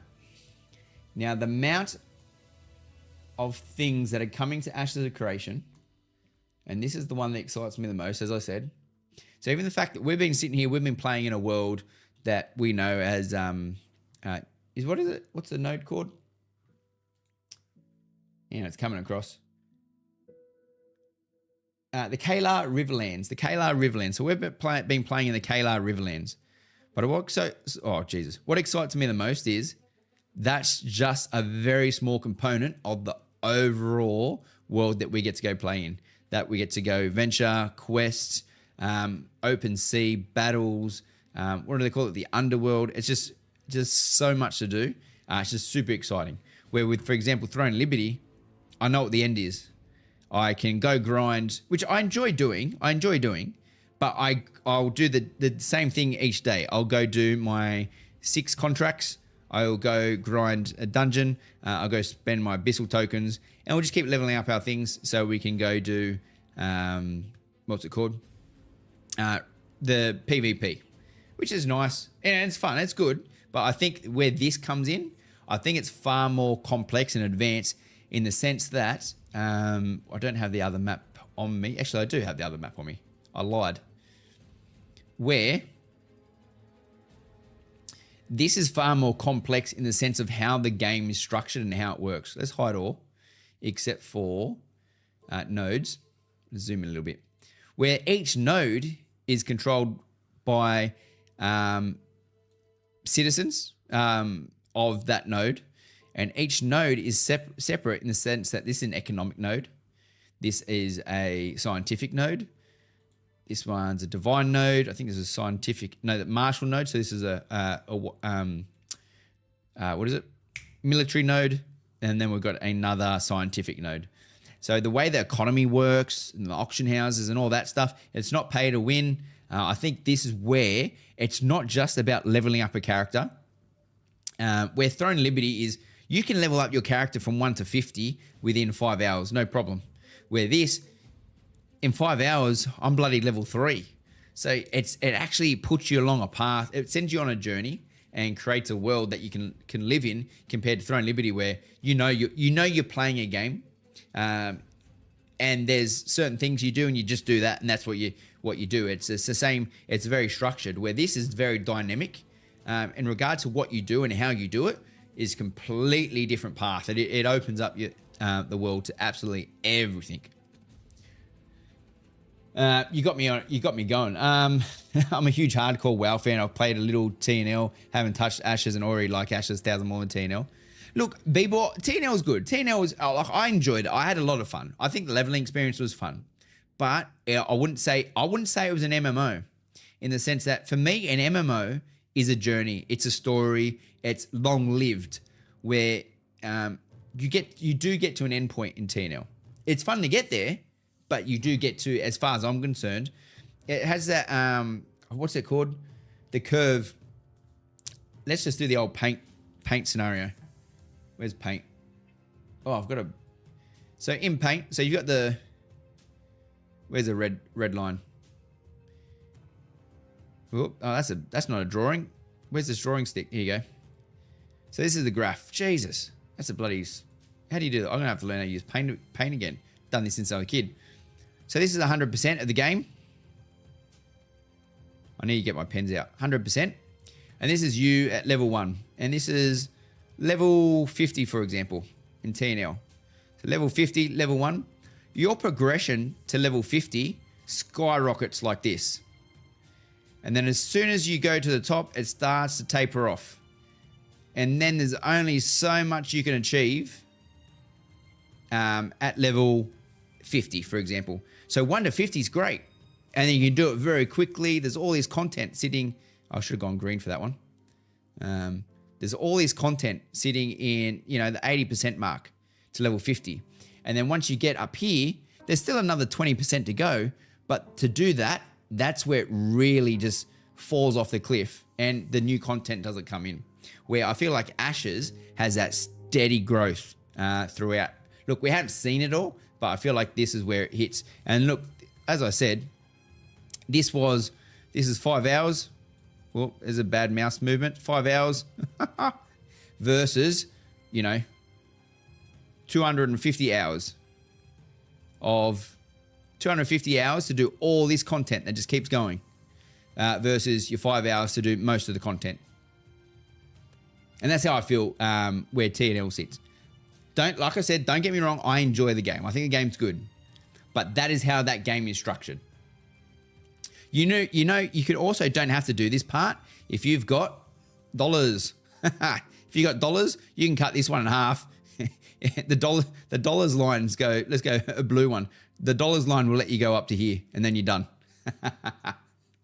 So if you got money, just buy what you need and you're done. And then you're essentially just playing game. You can go play COD, exactly the same thing.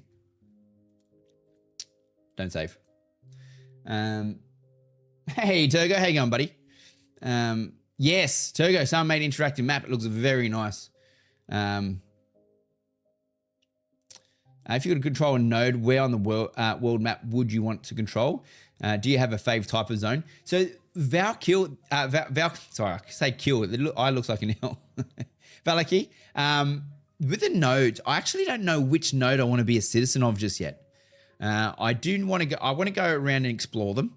I'm a big fan of the economy of the side of things. So I know we have the divine node for the priests and the clerics and stuff like that. I like the idea of the military node where we can fight and we can battle, which I would like to be part of. But at the same time, I would like to be part of the economy a bit more as well. So I can't be greedy and be part of it all. So I'll have to see how that works out at that level of the game. So I'll probably need to experiment with them a bit. So once we hit level 25 on one character throughout the alpha phases, we'll go start another character and literally go off in a complete different direction. So we will go check out another node. So I haven't picked which node I'd like to be a citizen of. So where I know which character, which class I want to be, 100%. I know exactly how that class is going to go for my first test build. But for the nodes structures, we even may have to just be a citizen of one node, leave one and go join another. And we'll test them all out. So we'll see how we go. Hey, Corvax, thanks, buddy. Welcome in. Every level up is an accomplishment. Oh, yes, Miko, every level up is a massive accomplishment in this game. Really big accomplishment. Is every MMO end game is same? Elizic, yeah, it is not.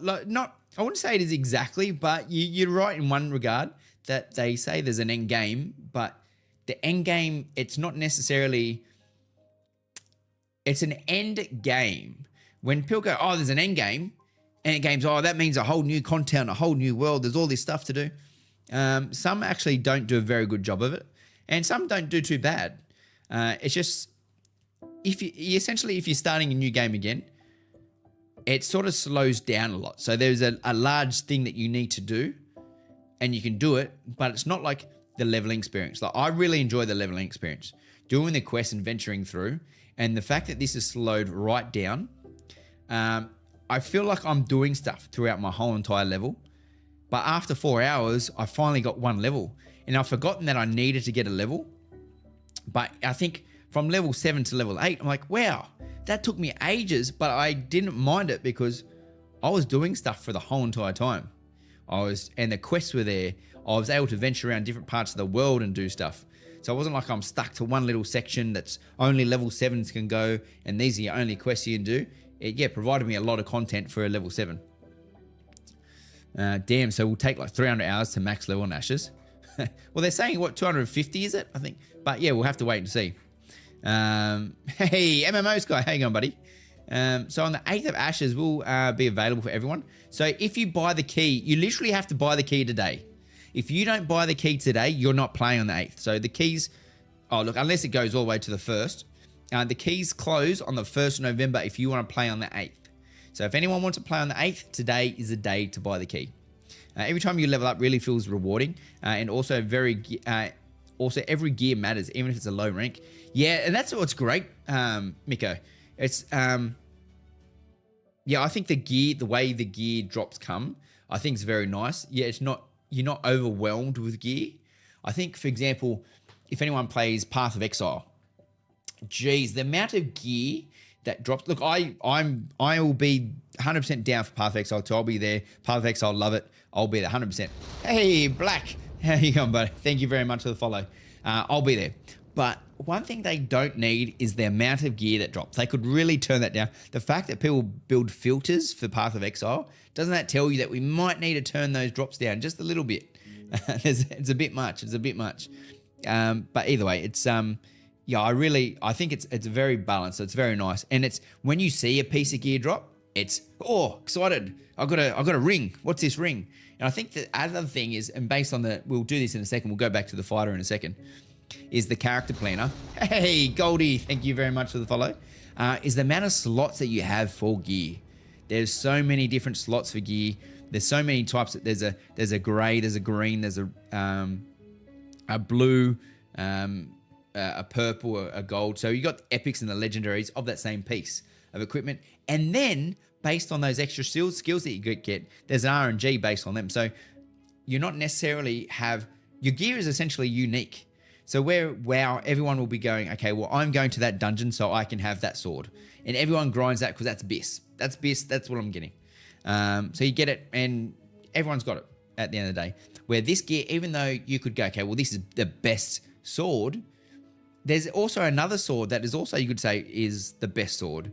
But it's slightly different in whether you got more HP or more DPS or more this, that, and the other. So there's a few more skill stats prioritizations there. That you can put on, but the RNG on the skill set will also make it unique to you because you might get a really bad or really good RNG set on the skill. So for argument's sake, we'll click the fighter and we'll go, and we're going to be looking at mid-game fighter. So we'll go, we'll go to level 10 for argument's sake. And these are the exact same set of weapons that we just looked at. But for a fighter, it's obviously going to be a lot different in regard to what we want to pick up. So with the fighter, if we went, for example, the Bone Weaver, argument's sake, the magical critical chance rating is between 3 and 27. So if you get this, you might, just say if this is BIS, you might get this and go, yeah, I've got the Bone Woven headband. But if you get a 3 magical critical chance rating, you get a shit one. So that RNG makes it unique for you. Move that over there for a second. While I'm talking shit. Then I guess throne population will go down faster than the 8th. Oh, definitely DJ. DJ probably will. Siniffy, thank you very much. But at the same time, DJ, the key is $120 USD. So it is not a cheap key. There's a lot of people that have purchased it. A lot of people. But at the same time, it's an expensive key. And then you still have your fan base. You know, you get those loyal customers that when they play another game, they won't leave it. This is the best game ever. I'm never going to play it. I'm open to everything. And I'll tell you what I like and what I don't like.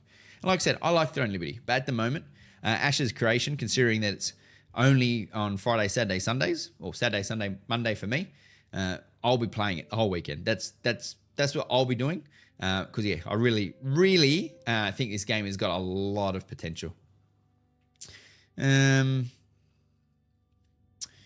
Where did I miss? If you mean the leveling experience, you are 100% correct. There's no journey you can get to a 50 in 3 hours. However, much like WoW, max level is where you get to play the actual game.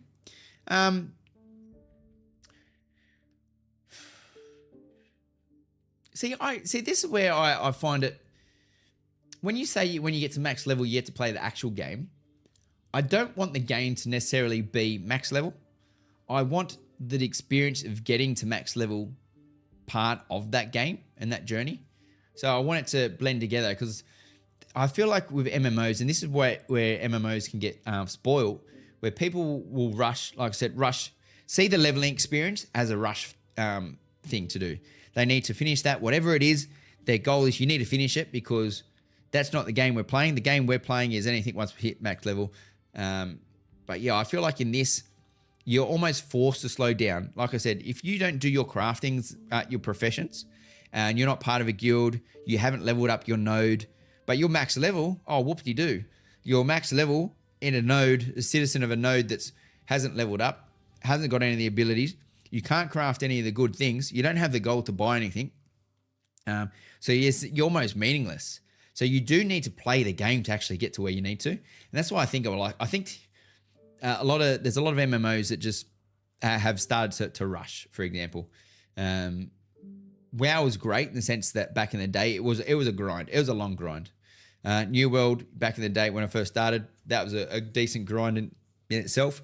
But same again, people were rushing to max level. They found out what the easy ways are. Diablo, you go to dungeons, you farm dungeons.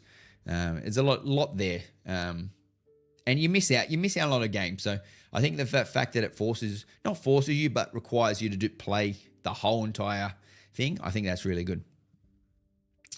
Open the TW to see the beautiful graphic. What's the TW, Lord Scar? Yeah, I like TL, but I hate that it's pay to win. Yeah, it does suck. It does suck. The pay to win does suck. People out there grinding for weeks, they finally get a bow and then or a weapon, and then someone else goes and puts it on the market. You buy it, job done. So, for example, I haven't played as much as I would like over the last few weeks. I could go in now and just buy everything and go, yep, perfect.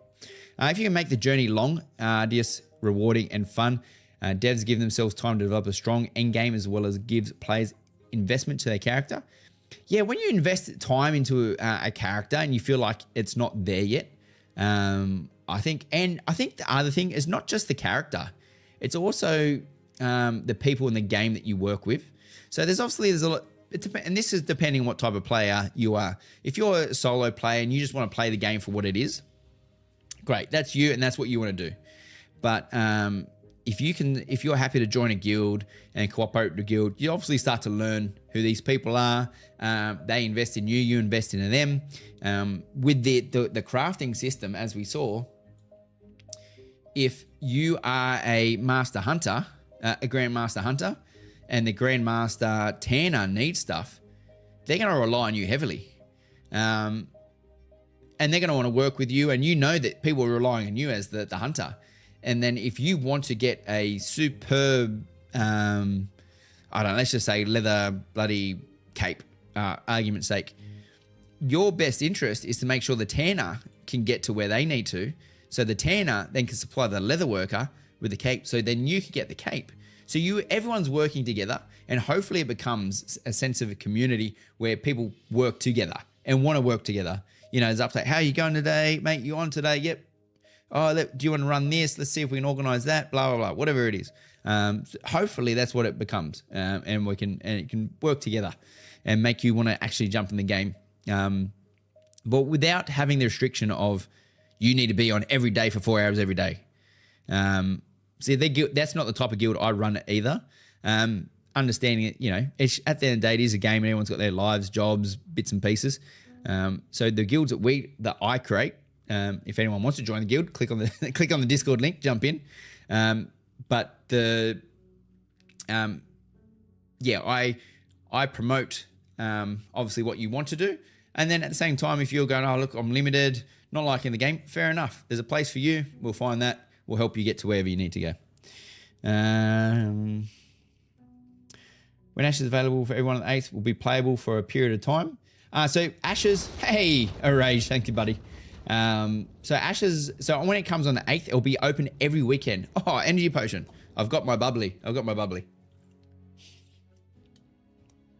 So when it's open, at the moment for phase 1 of Alpha 2, it's open from, depending on the country you're in, but if you're just say America, it's Friday, Saturday, and Sunday. In Australia, it's Saturday, Sunday, Monday. So it'll be open every weekend until December the 20th, and then it'll be open for 5+ days. So it could be 5 days, could be 6 days, it could be 7 days. That's how it's going to be. Oh, I got no arrows. Thank you. Thank you. Reminded me. I move around a lot. I get a bit fucking antsy. I can't sit still for too long. It's only when the game's playing, that's when I'm locked and loaded. If you can make the journey long... Oh, no, I read that one. Regarding Ashes of Creation, how's the PvP? Do you have a throne...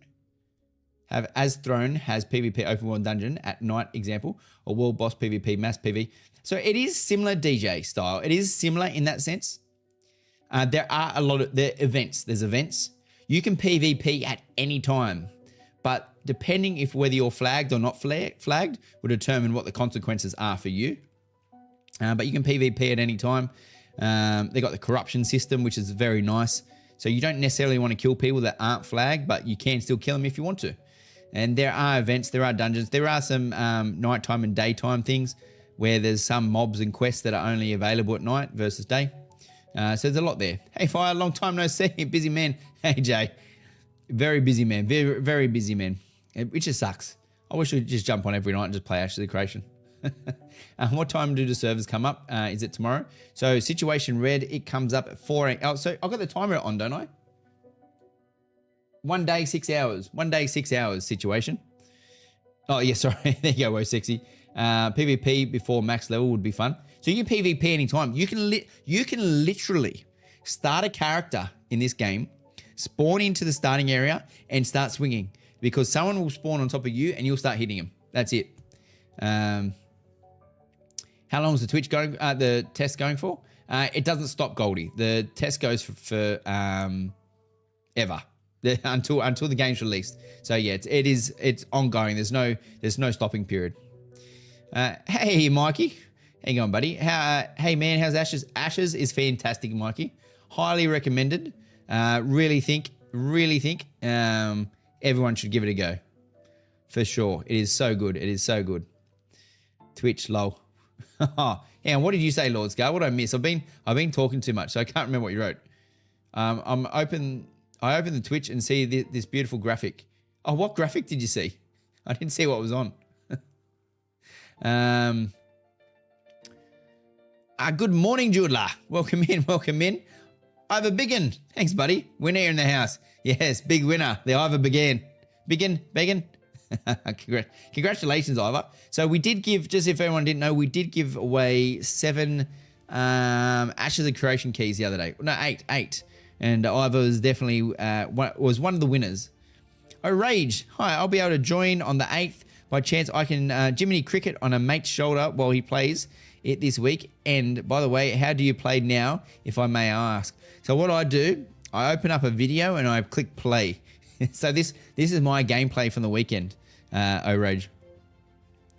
By chance, I can Jiminy cricket on the mate's shoulder while he plays it this weekend. What do you mean you're going to sit on your mate's shoulder while he plays the game? But hey, if you've got the game, that's a very good positive. I've requested tomorrow off work just to play this. Good work, Arrows. Which country are you in, Arrows? Because I guess, what is it, Thursday morning for you guys? It's Halloween for you guys now. The graphic was just TNL fun graph. Oh, gotcha. Oh, yeah, it was good, wasn't it? Yeah, it was a good graph. I should take a screenshot. I'm in Northern Ireland. Oh, nice. So I shouldn't say the UK then. He streams it for me on Discord, and I enjoy a lot looking at. Oh, nice. Yeah, no, look, it's very good. It's very good. Yeah, I highly recommend the game, even though it is an alpha, and that's probably one thing we've got to make very clear. No, not for me. No, all good. Just making a joke. The game, even though it's not a game, and to make this very clear, it is an alpha and it is in testing phase. The Hidden Daggerin. Thank you very much for the follow, my friend. It is in testing phase of the game, understanding how the mechanics work. I think we're seeing a lot of that as we're playing. We're definitely seeing a lot of that throughout, and reporting the bugs to let them know that we've found these bugs and we've found issues and whatnot. And I think the way that the devs have been working has been phenomenal. Like, they've been very transparent in what they're doing. Ivor with one gifted community sub. Thank you very much, Ivor. And congratulations, Zanlo, on the gifted. So what is the most fun bug you found? My hardware, I wouldn't say I found anything fun. I did try to solo, what was it? Firebrand by myself, because there was, what was it? There was a bit of lag and a bit of delay. So I was able to kite Firebrand for a bit of time, but my damage was just too low. He kept healing. So I was able to kite him for a little bit and fight him. Actually, I think I took a snippet. I had to, did I make the clip? Where's my videos? Hang on, let me bring it up. But the other one was I spawned under the ground at one of the Ember Springs, where essentially there's the waypoint, the shrine. And I got so excited because there's all these people above me. I thought, I'm going to be able to kill these people now without them seeing, and take their bodies from below. So I started firing shots from under the ground because I could see them as clear as day. But unfortunately, there's an invisible wall that didn't allow me to kill him. But that would have been amazing. Just sitting under the ground and just keep killing people and taking their ashes, taking their glint. That would have been great. But no, the best one I had was here. So what was it? Fighting Firebrand. Now let me move this out of the way. So you'll see the shot in a second. Here we go.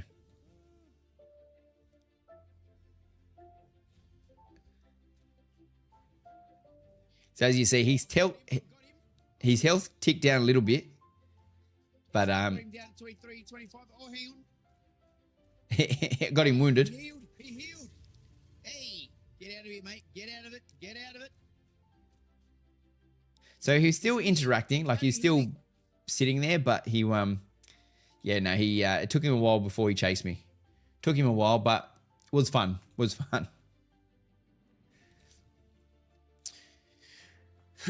Is the reporting bug system easy like the PAX Day one, or pain in the ass like the Star Citizen one? The reporting is okay. I think the bug system PAX Day is really good. I'd say the PAX Day one's better, but the bug system is pretty easy. Just /bug, a thing will pop up, and you just have to write some notes. Where I think in the PAX Day one, from memory, you take a photo or a screenshot by memory. Warhacker. I did my best. Got to run. Enjoy this. See ya, buddy. Enjoy. Yes, mate. I am Dytha. I am definitely Aussie. Sydney, born and bred. I think I need to go get a chocolate. What do you reckon? I have no idea if anyone knocked at our door for Halloween tonight. Because I'm sitting here with the headphones on, I can't hear a thing. So if they turned up, then I apologize to all those little kiddies that were waiting for chocolate. Yeah, let me get that chocolate. All right.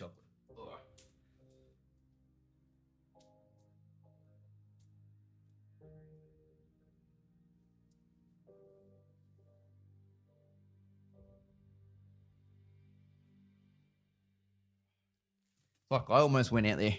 All right, so I think PAX Day F8, the screenshot is auto. Write a word. Yeah. The PAX Day one is actually very good. And I think, that's another thing. I'm going to jump in PAX Day on the 5th. On the 5th, we got PAX Day, but at the same time, Brighter Shores is coming out. So I need to try Brighter Shores when that comes out. So I'm a bit stuck at the moment with games. It's too much. I don't know what to do. I'm glad they pushed back Path of Exile 2 to 3 weeks, because that gives me a bit of opportunity to try those two. But yeah, I'm in trouble. And I've got this thing called a job. Oh, it's tying me down. So I've only got so much time for so many things. Well, we'll see how we go. But it's a funny chocolate. We need to go back to the character creator, because we're going to do a fighter. And we are going to go mid-game fighter. Now, the fighter as a class, I really like the fighter. And rather than setting the gear, we might go the primary, we might go the skill tree first, so we know what we're building here. To see what type of gear that we probably want to go, because based on, maybe because I knew the Ranger a bit more, based on what we want to do, where are we? So I'm just looking at the other screen here. Based on what we do here, we may determine what type of gear we pick, whether we want to get more constitution, and so forth. And the fighter is very good in the sense that there's one ability that the fighter, I think, is makes them OP when it comes to farming. So if you want to go farm by yourself, and I saw a guy doing this, so this is why I mention it. Level 10 fighter, out in the world, he was out farming a whole lot of creeps. And because of the body pool is so large, I'd go find it. I should have, but God knows, I've got that many hours played on the weekend. He could run so far. He could pull every creep in the whole entire section, pull him back to one part. And was it Whirlwind? He would use Whirlwind. He would use Whirlwind and kill everything within him. So around him, he would have between 10 and 15 mobs on him. And I asked him if I could join him. He was solo. And he just said, no, I'm here farming drops for the guild. So he's literally out there just farming creeps for drops. And he was fully decking out. So as soon as members of the guild came in, they were able to be decked out with a set of gear. I was like, that is a great idea. Who wouldn't want to be part of a guild where you walk in and someone's just giving you a whole lot of gear? But at the same time, it'd be nothing worse if that person that turns up and is part of the guild doesn't contribute to the guild at all. Same again, if you want to join our guild, when you jump in the game, at any time, exclamation mark, oh, it just popped up. Click on that link. That'll take you to our Discord. You can join our Discord. We've got all the channels there. We're building that out. I'm building that out slowly this week. We'll get you in the guild. Have you noticed that all of the live streams at PAX Day always appears in the subject? Which subject? Have I noticed that all of the live streams that... What are you talking about, Lord Scar? Oh, people talk about? Oh. Hey. Probably because that's where I probably found most people, I reckon. I reckon that's the game that sort of kicked me off. I don't know how, I don't know why, but yeah, I did quite well with PAX Day. So either way, if we're going to build out a fighter, so as a reminder, we are building mid-tier fighters, mid-game fighters, because it does take so long to get to level 20.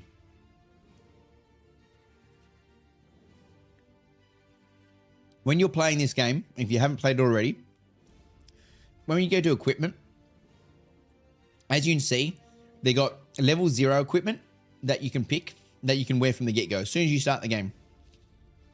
Then you've got your level 10, and then you have your level 20 gear. That shows you the level. PAX Day literally just posted an announcement. So Lord Scar, go check that out in Discord. Go check that one out. It looks like they've just posted an announcement. So there's essentially 3 levels on it. Thanks, Lord Scar. So because there's 3 levels, to get to level 20, it is a grind. So what achievable is level 10? When you get to level 10, it's going to take you a long time to get level 20.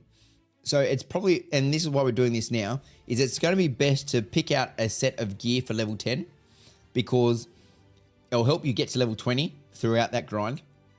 Second of all, it will slow you down and help you and force you to do the crafting professions because some of the best gear, so for example, if we hover over,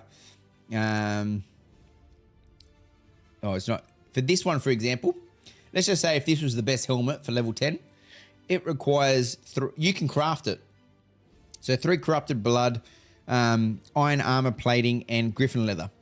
So rather than getting level 20 and going, actually, hang on a second, let's go to level 20. If I get here and go, actually, I need all this stuff to craft the stuff, and there's no way of you obtaining it because you are that far behind from a crafting perspective, what's the point, you know? So we definitely are going to go, that's why we're doing level 10. And the gear is really good anyway. The gear is really good. So from a fighter's perspective, from a skill tree, and this is where we're going to start. So definitely help if you have an opinion. If you have an opinion on this, let me know. But I'll just name the build now. So we're going to go fighter, DPS, mid-game. So if you have an opinion, let me know. So the ones that we get from the get-go, we get overpower. Is it a recap video? Okay, thanks, Lord Scar. I'm not missing anything. They have a habit of that. I don't know why. There's always they're not as transparent. They don't update us with as much. So our first 2 abilities that we get from the get-go as a fighter, overpower. So deal 150% physical damage to target enemy. Oh, and as we're going through this, just a reminder. So if you were here prior when we did the Ranger, look out for those abilities that you can use in conjunction with another party member. So if you and a friend want to play, or another 2 friends, when you're picking out what classes you want to be, you could essentially build a build for you.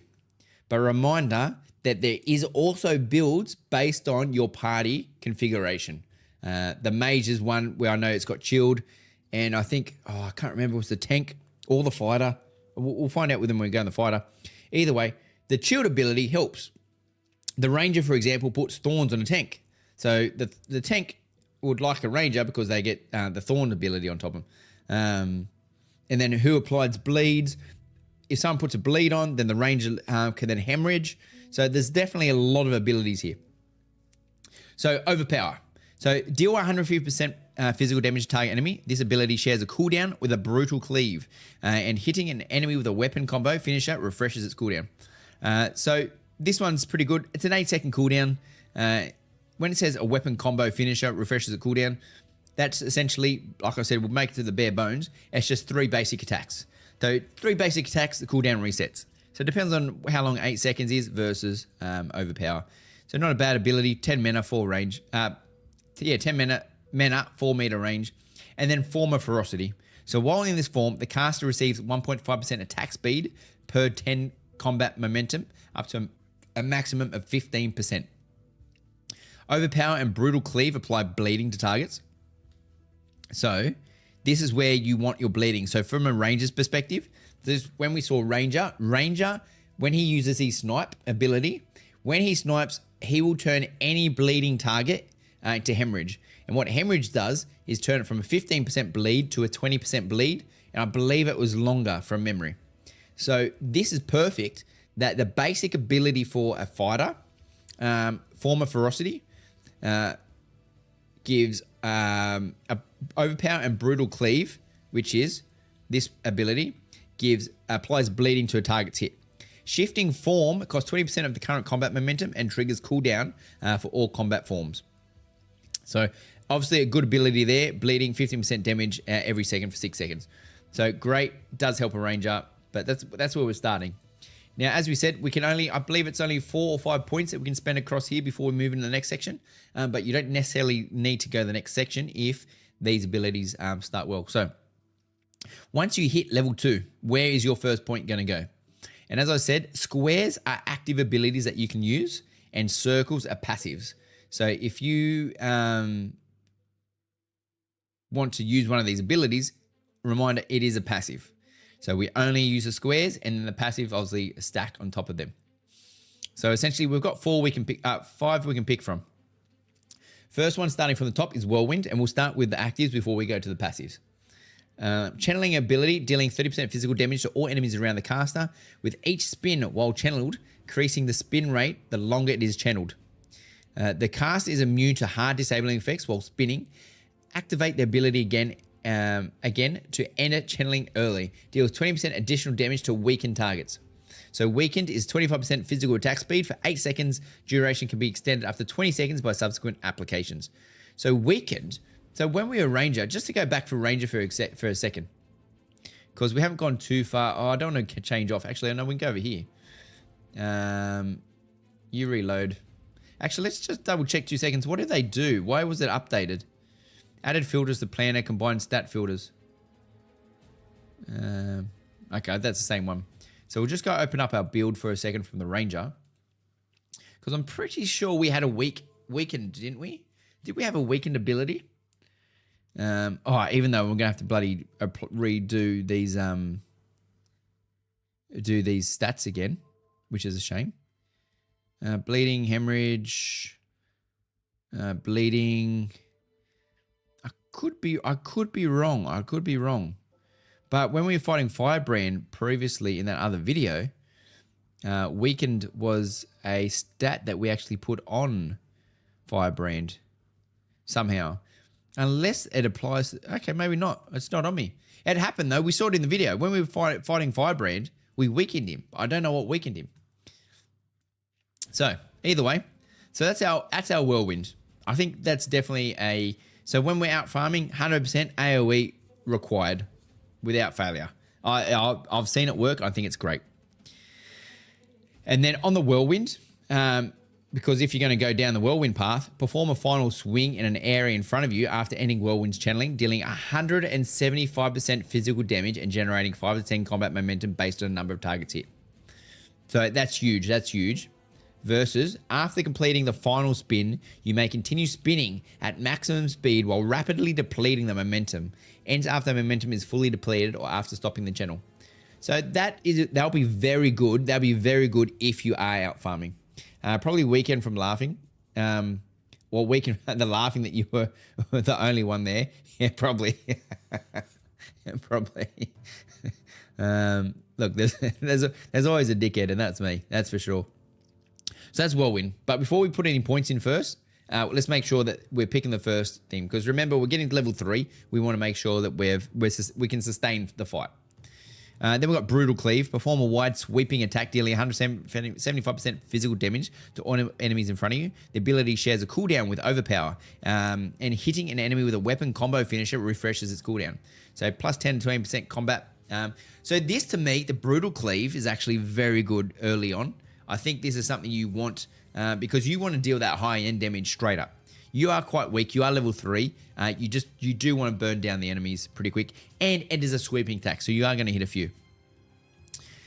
Let alone, just a reminder, this does not have any passives attached to it.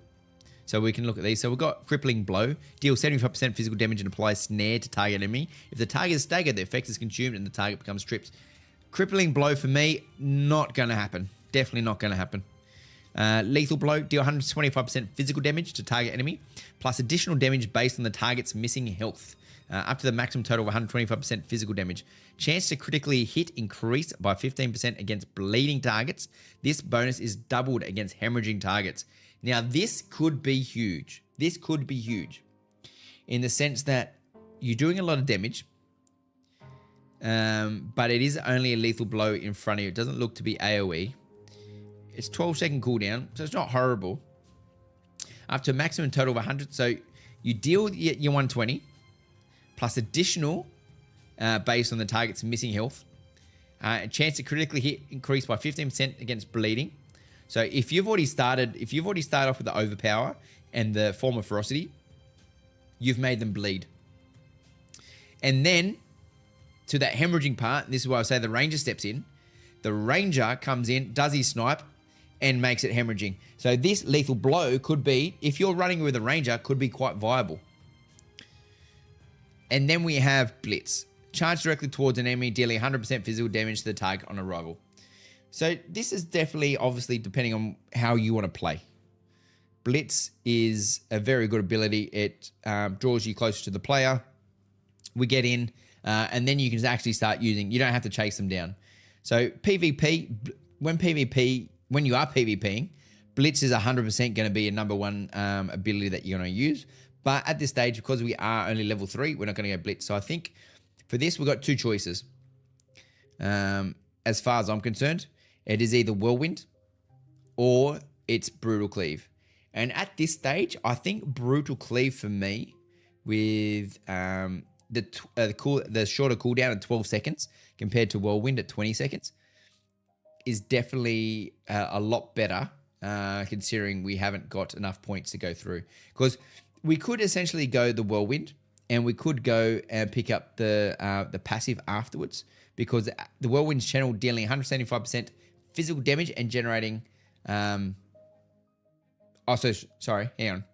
So the perform a final swing in the area in front of you after dealing Whirlwind. So it's essentially almost the same as Brutal Cleave. So if we go Whirlwind and pick up Climatic Whirlwind, you're essentially doing Whirlwind and Brutal Cleave at the same time. The difference is you probably save 10 mana because this is going to do it for you. So you could argue, let's pick this up for level 3 because we're not going to be that bad. We're not going to be that bad. And I think that's a good argument just there. Hang on, what was this one? Lethal Blow returns 50% of the overkill damage dealt as health and mana. That's nice. That's actually pretty good.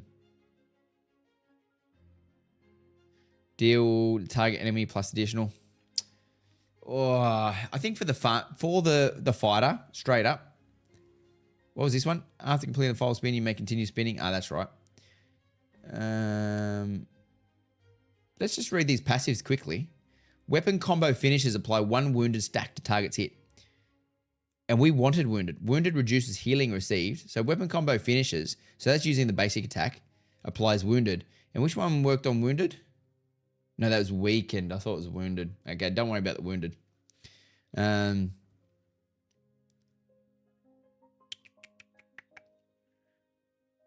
So Raging Blitz generates 20 combat momentum. Killing an enemy with a lethal blow resets cooldown. So I actually think here, I think with the low levels, I think it's definitely go Whirlwind. And then we go Climatic Whirlwind. I think that's going to give us, it's going to give us the Whirlwind ability to do the AoE for all the creeps. And then it's going to deal the 175 physical damage. So then we're already picking up the Brutal Cleave. The Brutal Cleave, though, to me, it's a hard one because the ability shares a cooldown with the Overpower, and hitting an enemy with the weapon combo finishes. So I think it's also important to have. So I honestly believe Lethal Blow returns 50% of overkill damage dealt as health and mana. So this section right here, I want to pick up all of them. But in what area? What's the word I'm looking for? I'm lost. What order? What order? Which order is the best? I think at these levels, I think it's not going to be too important. But from a damage dealt perspective, I think it has to go this way. I think it has to go that way.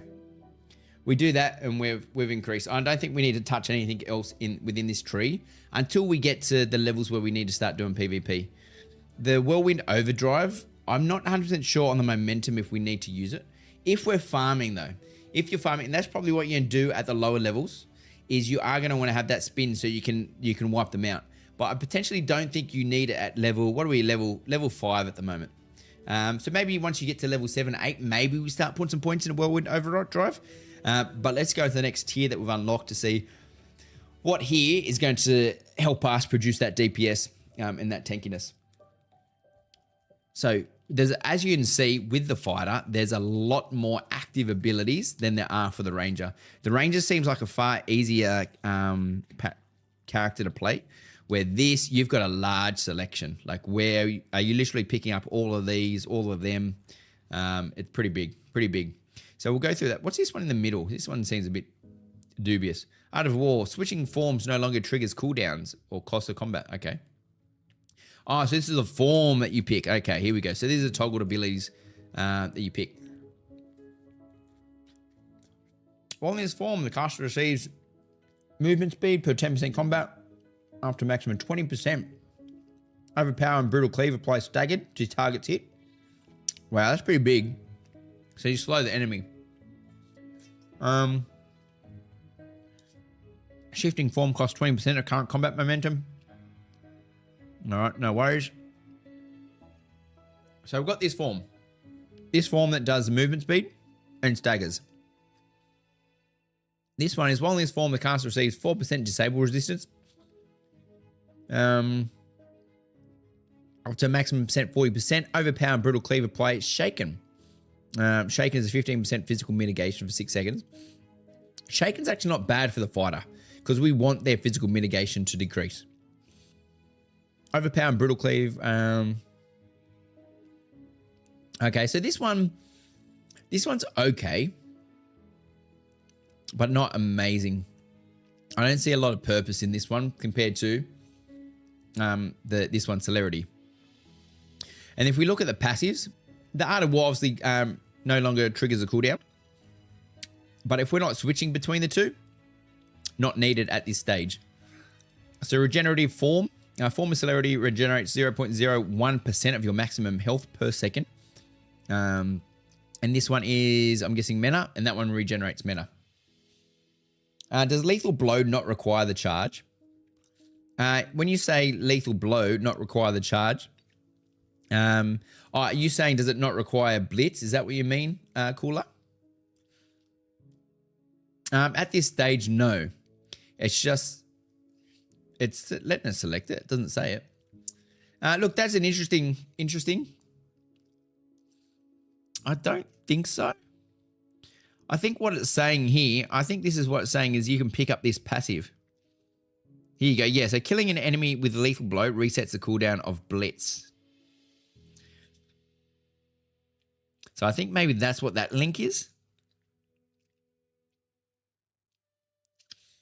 So, but yeah, it's a good point. How they've structured it, definitely a good point. But yeah, I think that's how I make that assumption. That's how that works. So I think this form is not too bad. And then obviously you increase your health. Then we've got the other one. So we've got knockout. So knock out your target enemy, putting them into sleep for 10 seconds. Any damage breaks the effect. This one, I think these sleep effects are actually pretty good. Incapacitate, sleep. The only issue is if you got team members that come past and hit them, it's like, why bother? Why did I bother? It's strange that the fighter actually has it because it's not usually a fighter that has these type of abilities. But we're not going to use it at this low level. But it's definitely knockout is definitely an ability I would recommend adding to your bar. Battle cry. Apply it rile to the cast and all nearby party members and weak to all nearby enemies. Gain 5 combat momentum for each target riled and each enemy target that was shaken. So riled disables 30% disable evasion for 10 seconds. All right, so evasion at this level, probably not required. Maybe a later level. I'm assuming we're going to need it, but not now. Then we've got Wallop. Spend 40% of your current combat momentum to deal 150% physical damage, plus additional damage depending on how much combat momentum was spent, up to maximum total to 150. Plus additional damage depending on how much combat.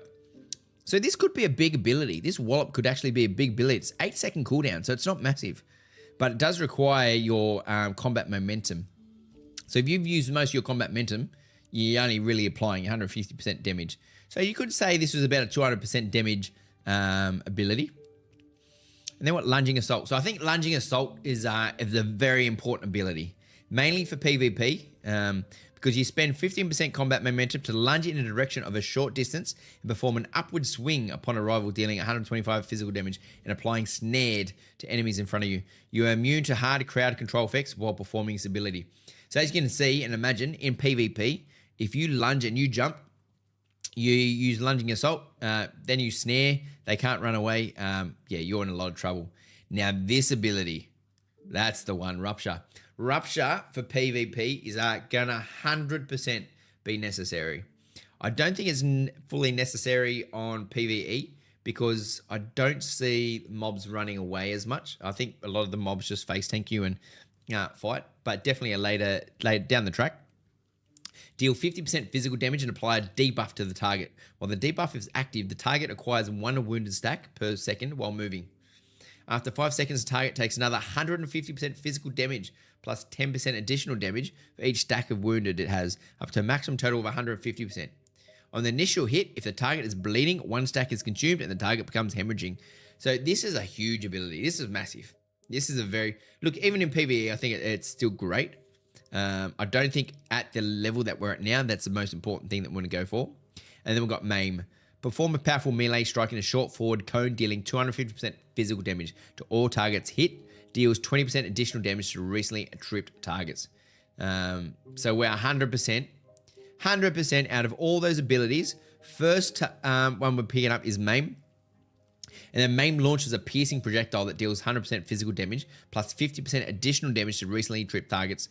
I don't know what trips. Who's tripping? I've got to have to double check who's doing the tripping. But yeah, Maim with the 250% physical damage, really good, really good. Lunging assault gains an additional charge and generates 5 additional combat momentum when dealing damage to 1 or more enemies. I think if we're going to start pushing down the line of the DPS, and as I said, the farming, we are currently now level 6. We are now level 6.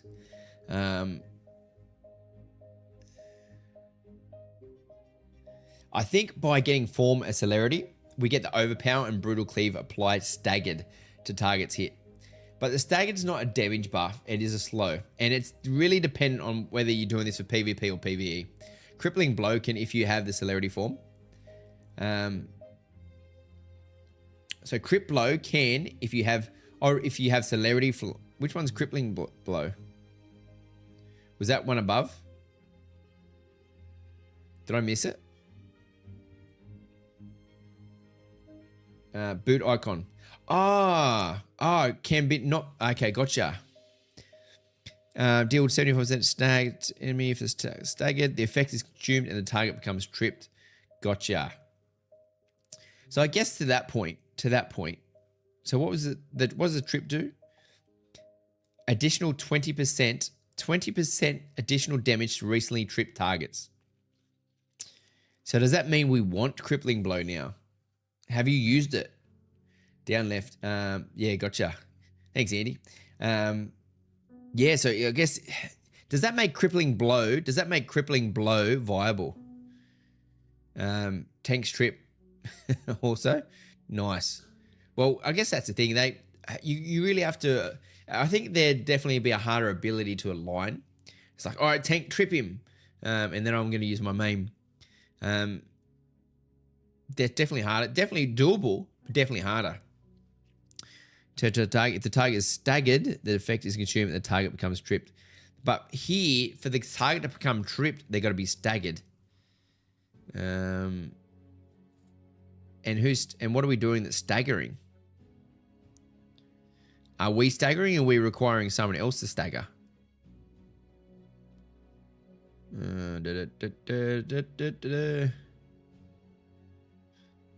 Green form. The main passive also benefits. The main launches a piercing projectile that deals 100% physical plus 50% additional to recently tripped targets. Yeah, so it does. It's definitely worthwhile, but where are we getting the stagger? Are we literally relying on someone else to do the stagger for us right now? Oh, here, reduces disable, overpower and brutal cleave apply staggered to hit targets. Okay, I see what you're saying now. So you want form of celerity. Yes. That's not a bad combo move, is it? That's actually not a bad combo move at all. The question is, do we want it at level 7? And this is the order that we want to go. Because we're farming mobs and doing quests, is this the best that we want to go?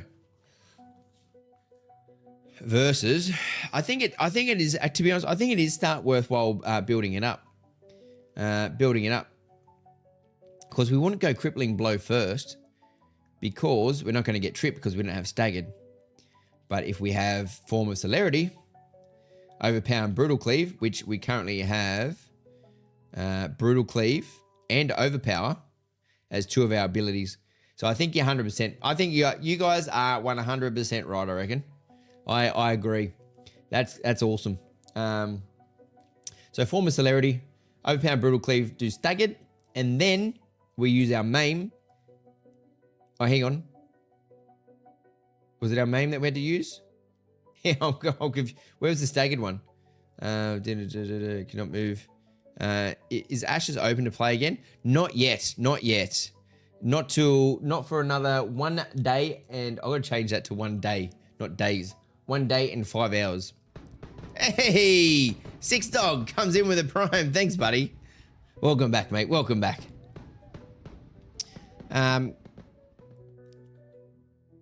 So deals 20% additional damage to recently tripped targets, but the trip was come from here. Apply snare to enemy if the target is staggered. The effect is consumed and the target becomes tripped. Deal 75% and apply snared if the target is staggered. Okay. So the staggered comes from... Am I losing my shit or what? Okay, so the staggered comes from overpower. Then we use our crippling blow. That makes it tripped. And then we use our maim. Okay. So we could actually apply maim last. But I think the maim is a big ability. Hey, King Uncle with a prime. Thanks, mate. Legend. Absolutely legends. Gotta love you blokes. Gotta love you guys. So the question is, I think it's such a big ability. I still want to pick it up at level 6. I do want to pick it up level 6 compared to start building it out at level 6. And then what we've done now is essentially by level 9. Level 9 we've fully kids, I'm going Ranger. So this is a request. Hey Menace, how you going, buddy? Welcome in. We're seeing you on the... Were we seeing you on the 8th, Menace, or we were seeing you on the 20th? I couldn't remember. I think, yeah, so I think now that we've got this, so from level 9, now that we've got Crippling Blow, the maim is just going to go ridiculous. And then after the maim, I think we've built this out now, do we? No, we don't. We've still got one more. I think from here... did we want this? Form of Celerity regenerates your maximum health per second per point of combat momentum. depending on whether we need health or not, this is obviously going to be important to a degree. But I think from here, we have two choices. Not sure. Too many motorbike rides for November. Oh, hey, well you gotta like that one. I think my next class after Ranger might be Fighter. I actually don't mind the idea of trying Fighter from a melee perspective. Like I want to do Cleric. Like I've started a Cleric, but I do want to try tanks because there doesn't seem to be a lot of tanks at the moment. But so if we go, I think it's between Rupture and Wallop. I think Rupture is far better. If you got a Ranger in your party, on initial hit, if the target is bleeding, one stack is consumed to the target, and you can hemorrhage. So the fighter just hemorrhages because you start. Where was it bleeding? We made him bleed somewhere. So form of ferocity makes the bleed. So I think we're gonna go Rupture, level 10 Rupture, for sure. And now we're into the later stage. So from 1 to 10, I think we've built out a very good class here. The only thing that I'm questioning on this build is obviously the viability of PvP. There are a lot. I would build this differently for PvP, but at the same time, there is no other than caravan events at the moment. I'm trying to think.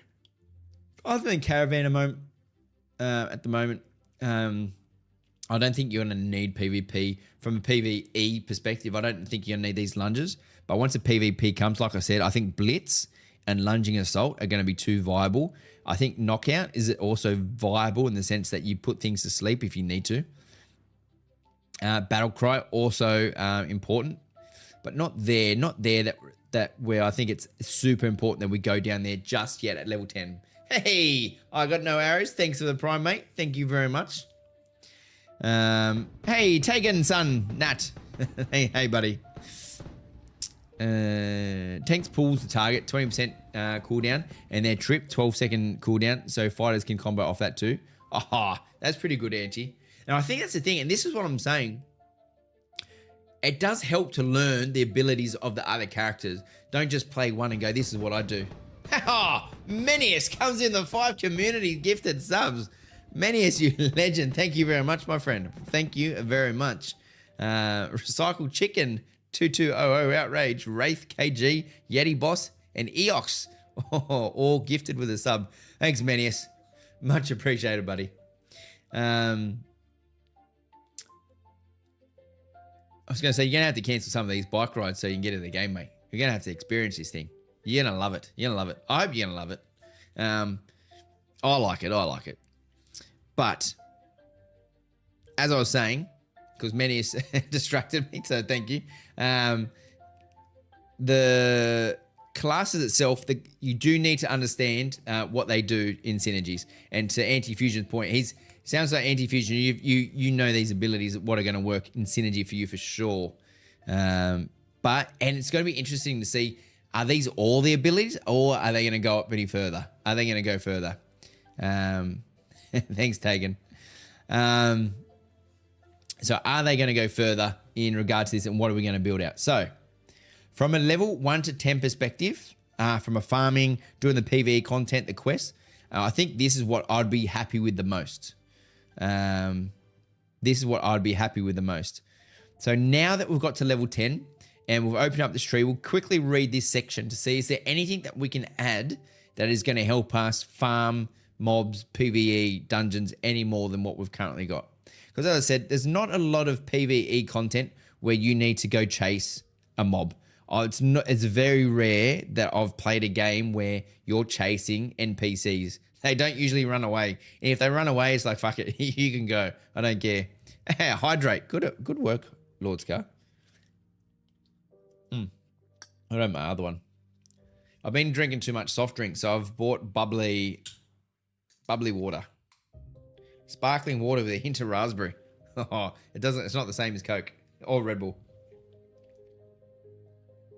The current downside is that we have formed that we change between costing momentum. Momentum. So I'm unsure if we want to hyper invest in the bleed side. Well, that's the thing, and that's why I didn't pick up the other form. So I can see this form's good. If you're like, and this is where if you get stuck and if you're struggling, yes, you're definitely going to have to change that form. If you're running out of mana, you're not getting the heals. I'd like to think your composition, if you're going to play, if you're playing solo, I hope you can rely on rations and health pots and stuff like that. And if you're playing in a party, hopefully the bards and the clerics can do what they need to do to make you survive. But you have one level form that gives bleed. Oh, sorry. Yeah, is that up here? Is it? I haven't got there yet. If that's it. Oh, yeah, no, it was here, wasn't it? Where was it? Where's the form that gives bleed? Did I miss it?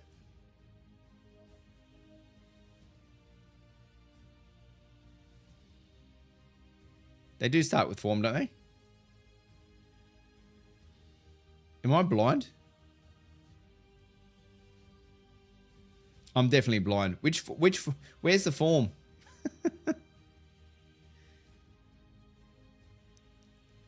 The order given one? Ah, form of ferocity. Gotcha. Sorry, got you. Okay. Yeah, gotcha. But I get what you're saying now. But you have one level form that gives you bleed, the auto given one. The current downside is that we have forms that will change between costing momentum. So I'm unsure if we want to hyper invest in the bleed side. Yeah, that's true. That's true. There's a lot of, like, for example, the ranger gives a lot of bleed. I think if you're playing with a ranger, I think you're safe there. I think the rupture, for example, yeah, if the target's bleeding, so you wound on the rupture. Was there another bleed that we saw in throughout, or was there not? No, that's against bleeding. So here's the thing: you've got lethal blow that does more damage against bleeding. That's staggered. You got rupture that does more damage if it's bleeding, and if it's bleeding, it consumes one stack and turns it into hemorrhage. So bleeding is almost very important. So you do, yeah, I see what you mean. So, okay, so if we go to Art of War, switching forms no longer triggers cooldowns or cost of combat momentum. So to that point, I guess you're right. So between the form of celerity and the form of ferocity, and I missed that. I actually missed that one. So we probably want Art of War. The weapon skill finish can also give bleed. Yeah, true. That's actually a very good point. So I think here, to that point, what you're saying, I think we do want Art of War. But did we want Art of War sooner? Because when we got that at level 8. We got that level 8. So the question is, do we do that at level 8?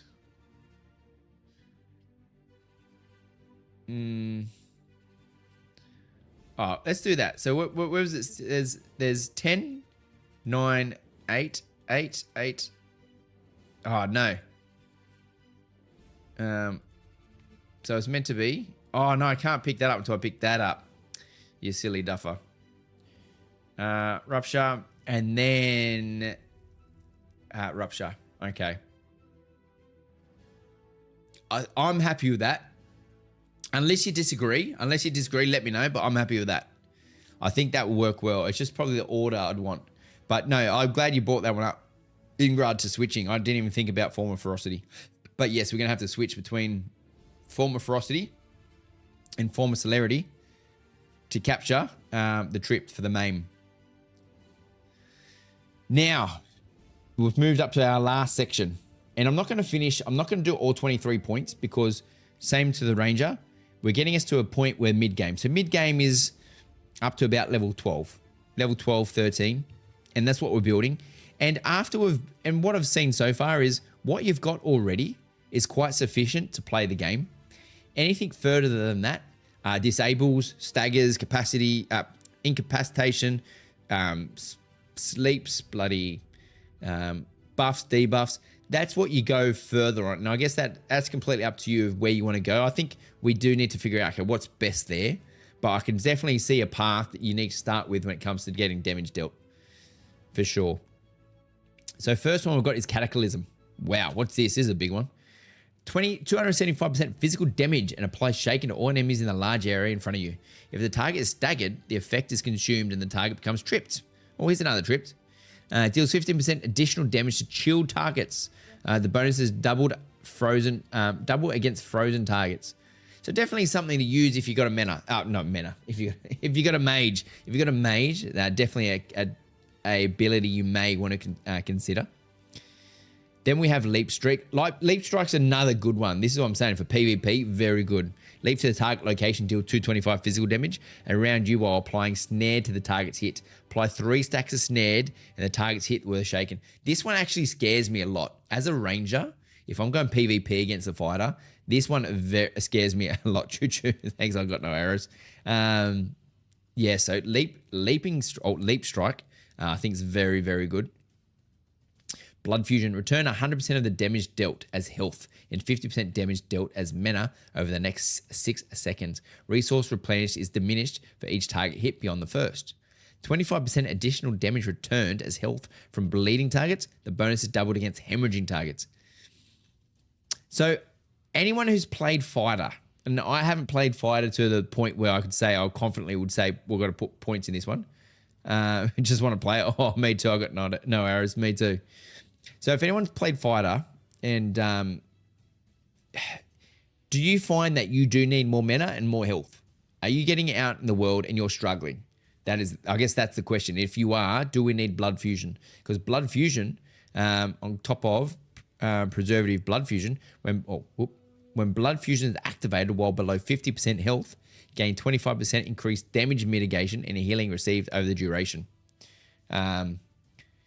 El Marachia with 1 month. Thanks, buddy. Is that how to say it? El Mariachi. El Mariachi. I got it. I think I got it. Thanks, buddy. So we've obviously got the survivability here. The sustain. And I don't know if you need it, but obviously it's there. We've got the Cataclysm we just read, which is really good, but is better if we've got a mage with us. So it's not horrible. It's a good ability, but with a mage, it's much better.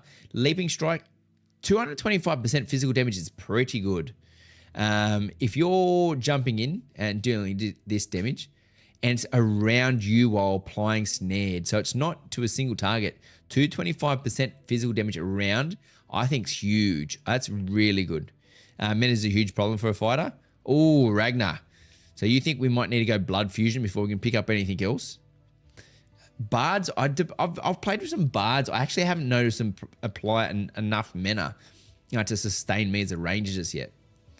So, and here's the thing. So for this ability, once we get to level 12, do we need to start looking at blood fusion? So return 100% of damage dealt as health and 50% damage dealt as mana over the next 6 seconds. So if you're saying that may be the next ability we have to go to before we can continue even thinking about applying any more damage. Hey, WMB, how you going, buddy? Mate, we're grinding. We're grinding without grinding. Because we're almost going to finish. We're going to finish our last few points in the skill tree for the fighter. Mid-game fighter. And then we're going to actually go put some equipment on. And we're going to test. And then our last one is Berserk. Consume your combat momentum rapidly, gaining 3% more physical power and movement speed and immunity disabling effects while active. Must have at least 20 combat momentum to activate. And the effect ends when all combat momentum is fully depleted. Ooh, so that's a big one. That is a big one. Berserk breaks all disabling effects on the caster. Berserk refreshes other ability cooldowns by 0.25 seconds per point of combat momentum the caster has upon activation. So, this is difficult. There's a lot of, what was this one? Brutality. Overpower and brutal cleave apply 1 wounded stack to enemy's hit. Wounded reduces healing received by 5% a stack up to a maximum of 50%. Okay, so, and I'm mainly thinking PvE. So we're not building a PvP build here. The PvP build for me comes after level 15, for example. And we're building up to at least level from between 10 and 15. I'm doing Alchemy GM, Herbalist GM, hooking, farming, and fishing. And when the game is full out. Well, it's interesting. You may change that once the game is fully out. You might go, nah, I don't like it. But hey, they're good ones to pick. They're good ones to pick. One thing I'll be doing in the Discord, so like I said, if anyone wants to join the guild, we do need to build the Discord out in regards to roles and classes and professions and stuff. So I will be doing some work in there. A few bits and pieces, so we know where everyone's going. But the thing with the alpha, it is a test phase. So everyone's out, go play what they want. But at least we get some indications and some resource in there so we know what's going on. The game could completely change from what we know it today to what it was going to be in 6 months' time. You never know. You never know. So with these last few points, from what I see, and what you've said, if mana and HP is a problem, and ideally, I probably would, if I had a choice here, if mana and HP wasn't a problem, I probably would put my next point into Leaping Strike. The fact that you deal AoE damage into an area, the ranges are quite large actually. The range that you jump is huge. I'll jump in, physical strike, snare, slow everything down. So leap in, do your whirlwind, finish your whirlwind, do your crippling blow, I think it was. You hit them with maim. If they're not dead, I'd be very surprised. Like, why would I need to use anything else? Like, oh, there's another update. Don't update yet. Hang on, I'm going to save you, fucker. Oh, no. We're going to have to take a screenshot of this, I think. Oh, at least I've recorded it. I may have to go through. Because the update available, the site has been updated in the background. In the background, please reload the page. We can't reload the page. Do you know what we've just been doing for the last hour? Hang on. So let's spend it. Before we reload, we're spending our last few points. So we will go. Berserk's nice. Berserk is nice. I'm actually torn. I am very torn. If you got a mage, you probably do definitely want this one. 275 physical damage that applies shaken to enemies. Large areas is quite good because it gives them 15% physical mitigation for 6 seconds for shaken. But I feel like this one, the snared for the 225, but the 275, it's so good. But 30 mana versus 25 mana. Oh, why does this have to be so hard? I don't think you're going to lose out on either one of these. 25% additional damage returned to health from bleeding targets. All right. Well, either way, the bonus is doubled against hemorrhaging. So I think we're going to go Blood Fusion. I want the mana a bit more, but we're going to get help. We're going to go Blood Fusion. When Blood Fusion is activated while below 50% health, gain 25% increased damage, mitigation, healing received over the duration. Okay, I'm not getting anything back too massively there, and this is probably where I'll go. I'm going to go Leaping Strike. I'm missing out on 50% health, but I just feel like this Leaping Strike is very nice. I think that's very nice. And then essentially, after that, that's where we'll probably have to look a bit more. Hey, Taken, you can close that update prompt. Just don't click the button or you'll lose a build. Well, look, I'm happy where we are now. So what I had to do yesterday, because we did this yesterday, I had to go through the VODs and I had to rebuild the ranger that I did yesterday. We'll close this guy. And then hopefully we'll go back and we can... I'm just going to have to go back and rebuild. I'm going to click save, see if we can hold it. Because the ranger, I lost all my skills as well. So I think for a mid-game, I think we've done quite well here. You can change it up a little bit. But I think from a farming perspective, mid-game with a fighter, we've gone through and we've got the way... We started off with our whirlwind. Actually, did I want this one? No, I didn't. We've started off with our whirlwind. Then we've gone through and picked up our brutal cleaves, our lethal blows, picked that up. Then we moved up into the maim to get that large physical damage hit from our maim ability. And then we started building out the rest of the other abilities so we could really focus on that maim as our big damage dealer. And then from there, we've also got our rupture where, because we've got so many bleeds on now, that rupture is going to absolutely kick. And then anything up here is just a bonus. But at the same time, our leaping strike would essentially be our initiator almost, depending on how we rotate these abilities. So I'm going to click save and try. Oh, it may have worked. Look, I'm just going to put these here just in case it worked. You can press Windows Shift S to take a snippet as screenshot if you need. Yeah, I'll rely. I'm just going to rely because, yeah, that's a good point. That's a good point. I'll do that. Because it's not like the equipment. Where the equipment, it didn't have, get off the screen, you silly thing. There we go. And we rebuild that later. And then the last thing we'll do for the fighter, I might not go through this. We'll see if we get time. I don't think we're going to get time for the weapons yet, but we'll go through the equipment. We'll build this out and see how we can go for the equipment. I'm going to click refresh just in case, because they said there was an update. Do you think they actually, let me just go back to their website. Do they make added filters? No, they didn't update anything there. If I go to my builds, will I have a fighter build? Hey. Oh, I need to change my I need to change the formatting of how I write things. My OCD. Oh, I saved. Nice. How good's that? Except edit. Equipment. All right. The update was a name filter on the item list. Oh, was it? Name filter on the item list.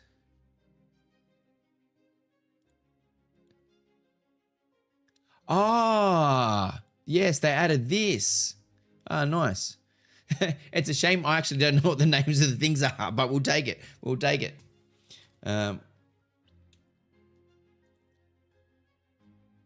Okay. So, so for the fighter, what are the best stats that we want? And we'll go to status effects. Oh, wow, I didn't realize there's so many status effects. They're crazy. Look at them all. I don't want status effects. I want stats, don't I? Stats. I'm just looking for to see if it has a button I can just quickly click on. No. Stats. So we've got these stats. We've got, I'm seeing what's down here. So we've got Constitution, which is each point of Constitution provides 10 max health, 2 armor, and 1 physical critical avoidance, which is good. Dexterity is each point of Dexterity provides 2 physical critical chance rating, 2 physical attack speed rating, physical evasion, Dexterity, physical crit. So we do want, for a fighter, we probably want to mix a Constitution and a mix of Dexterity. Mentality is our magic, max mana, magic resist, stuff like that. Something we may need depending on the situation. But if we're going to say full barbarian style, and this is what's going to change when the second archetype comes in. When the second archetype comes in, this is definitely going to change. We're going to want to mix. We're definitely going to want to mix. And then we've got power. Power is a primary attribute that waterfalls into a variety of physical stats, physical damage bonus, physical power. So we definitely want power. So we want Constitution, Dexterity, and power. We've got will, magical. So we don't want will and wisdom or magical stuff there on there as well. So either way, we want power, dex, and Constitution. So very similar actually. So the Ranger actually doesn't stand out too dissimilar to a fighter. I think, but we would probably put more in some of these power and Constitution abilities over the top of Dex, where we put more Dex in the Ranger. Oh, that is our Ranger. Okay, so first off, the helm. Mid-tier, level 10. So as I said, I might need to go back. For the Ranger, we did actually go a level 0 earring with 2 Dexterity on both earrings. That's where we sat for the weapon. There are only 2 zeros. Everything was level 10. So I think it's safe to say when we're going through the filters on these bad boys, we can essentially go level 10 for everything. So for the helm, the only thing is we can go stats, but we don't necessarily know what the stats are because we might have, we might be looking for argument's sake, physical attack speed rating, but the helmets might not pull physical attack speed rating. So we'll go through them and we can sort of see from the right what we're picking up. And realistically, if you see the greens, the blues, and the whites and the whites and the greys, or they just white? Yeah, there are significant difference, but depending on the levels. So from a gear perspective, so we're not going to go the helm. It's got dexterity and physical penetration rating, not bad. But then we have the wisdom not doing. We've got constitution, so if we want to increase our health, we potentially want that one. Growler's helm doesn't seem too bad. It's got dexterity and physical power rating. Then we have the juices. Master sighted. I feel like this build is almost going to be very similar to the Ranger, but I could be surprised. So the one that we probably are currently got, where were we? This one. The armor magic resist versus constitution dexterity. So for example, okay, so this is a big one. What do they call it? The Porcelian's Mad Cap. So the armor on this can go between 55 and 68 versus the Growler's Helm that's got 34 to 38. Now we could pick up a lot more armor on the fighter, but we would lose magic resist. We would pick up constitution though. And dexterity, we have a bit of dexterity. I feel like though with the Growler's Helm, the dexterity and the physical power rating is going to provide us a lot more damage compared to what we've currently got. And is there any more? So it's either out of Growler's Helm or Porcelian's Mad Cap. So do we want health and armor? Or do we want to go the damage? I think for now we'll go Growler's Helm. I think Growler's Helm is going to be the number one that we want for this one at the moment. And to get Growler's Helm, it's a drop. It's a drop, so you can't pick it up. So you can't pick it up. If you drop it, you can't pick it up. What do you mean? You can't craft it. You can't craft it. So there's no craft. Growler's Helm, medium armor. So we're going to have to figure out where that is. Now, I wonder if, because I know within most games, you get a name of anything that's dropped somewhere. But would Growler's Helm only be dropped by wolves, for example? That's a question I have. But worth checking out. Worth checking out. The next one is the shoulders. So from a shoulders perspective, level 10, we don't have a lot. We've got these ones, the strength. I think this is exactly the same as Ranger. There's no question here. We've got the strength. We've got the physical power rating. We've got the physical critical chance. And they're blue. They're 100%. I don't even know if we need to even look at anything else. We've got this one. There's wisdom and magical power. And everything else is just white. So straight off the bat, Ashen Haunts, Pauldrons. Done. Then now onto the cloak. The cloak's going to be an interesting one because we do have Ashen Haunts cloak that has the constitution and armor and the max health. So it does increase our survivability a little bit here, or to be honest, by a fair bit. Versus we've got a cloak for each one of the towns. Magical, healing power rating, max mana, constitution, max mana, max health, and physical penetration. So here's the question. We could increase our max mana if you're saying the fighter actually uses a fair bit of mana. So the Cloak of New Ayla may be viable in the sense if we need this mana and this small boost of constitution. However, you get a much bigger boost in constitution and a much... Oh, it's not that much bigger from a health perspective. Oh, no, this one is, sorry. I lied. You get much more health in this. You get a lot more armor and a bit of magic resist. I almost would think... And then the other one is the Cloak of Winstead if you want the penetration rating and the accuracy. I don't think we need that because we are fighting melee. I assume we don't need physical accuracy rating. That could be wrong. I'm just thinking if you're swinging a sword, how hard is it to miss? I mean, how hard is it not to miss? So I think maybe Cloak of New Ayla may be the most viable here to increase our mana, but give us a boost in health. Because this one definitely boosts our health and armor, but gives us a bit of magic resist. So essentially, do we want... What the trade-off is, essentially for me, Do we want to go max mana or do we want to go magic resist? And with this one, we can buy all of these.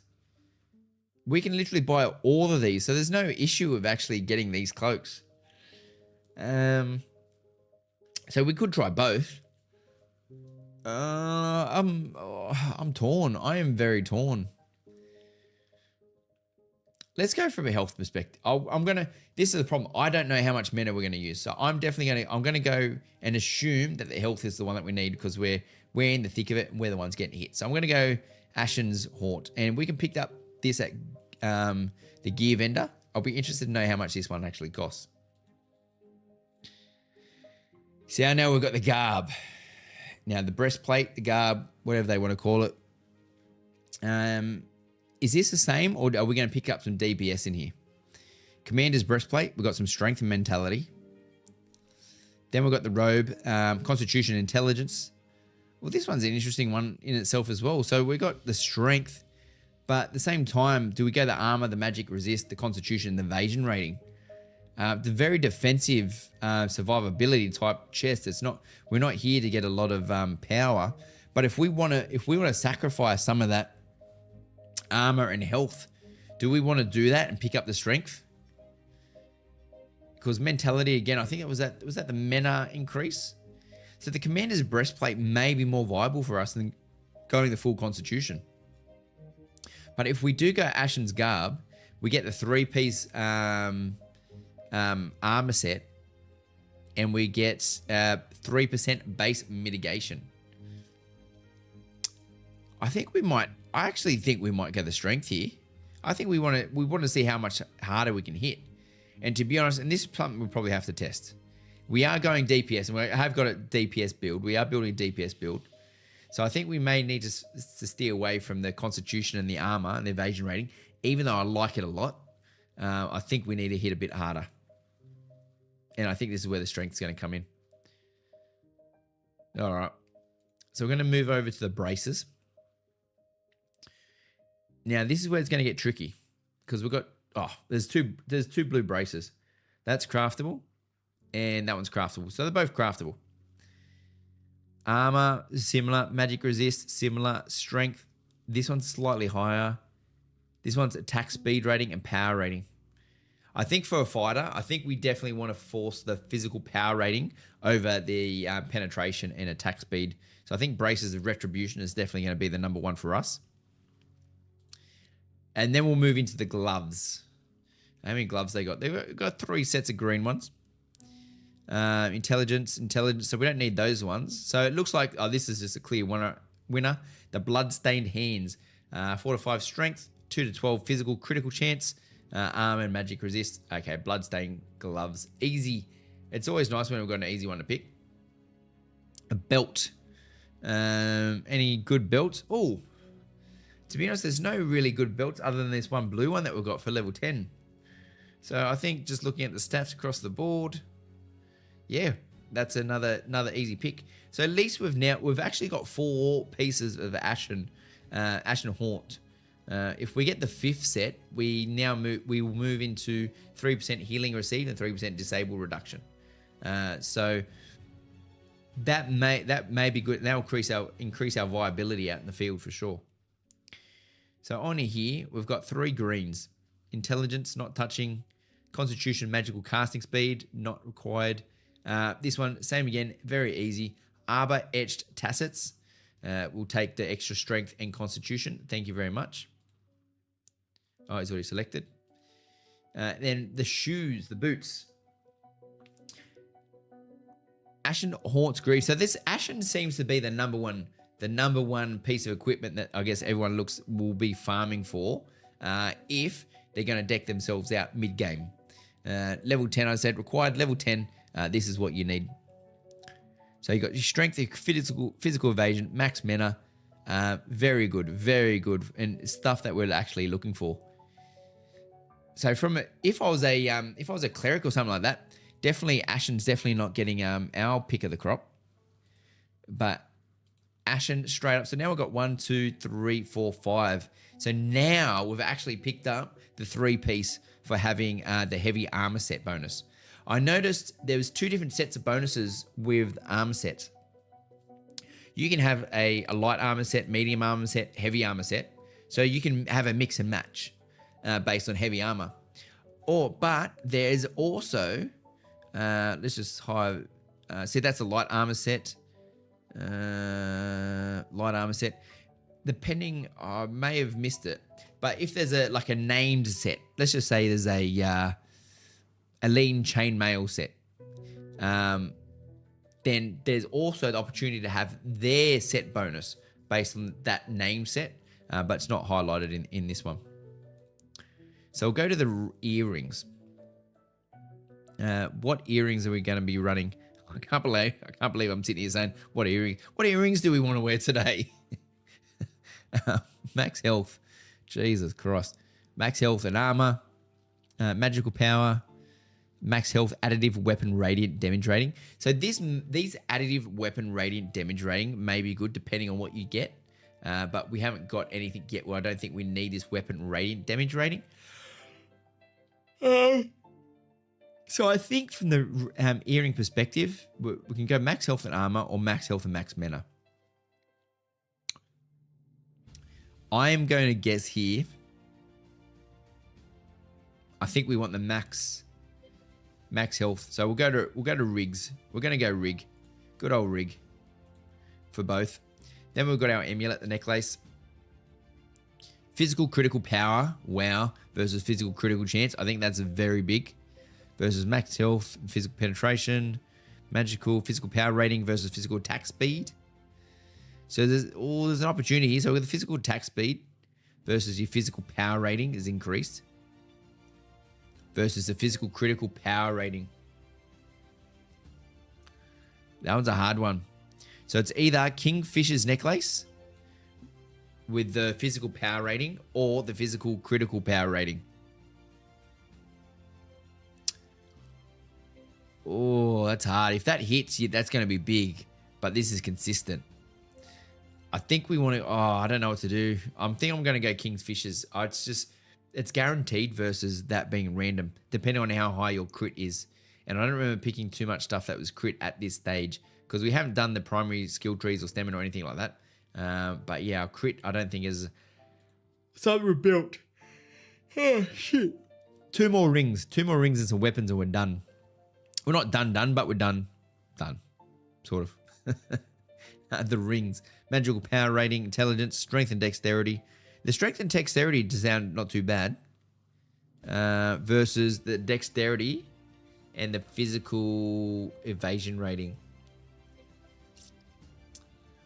I think with these ones, for the ranger, because I think we went the peregrine ring with the dexterity because that was the highest dexterity and physical evasion rating. But I think I would prefer with a fighter on this one. I'm actually thinking the patroller's ring with the 3 strength and the 1 dexterity. I think that is better than the other ones. Yep. So I think we're going to go patroller's ring for both. We could, and this is where you can change. You don't necessarily, if you need to spend a few points here and a few points there, I think that's definitely an option you can do. Now, the most important part. What weapons are we going to run as a fighter? Because you have options here. As a fighter, you've got options. So the Blade of Oakenbane, main hand, physical power rating, physical attack speed rating. Not bad. Not bad at all. Oh, but then we have the Kingfisher Slasher. And this is what I picked up as well on... what was this one? Oh, it was a 2-hand. So this is what we picked up on the Ranger as well, just for the stats. We can go the 2-hand. We can go the 2-hand, but I am thinking we may want a shield. The other one is physical power rating, physical attack speed, physical penetrating. So what's better at between... Why is the Silver Tooth so... Rare sword, main hand. Rare sword, main hand. This physical power rating is so much lower than the other one. Physical attack speed rating, lower. Physical penetration rating. Oh, okay. We've got and critical chance rating. I think King Slashers for sure. Are you taking a set bonus for heavy armor?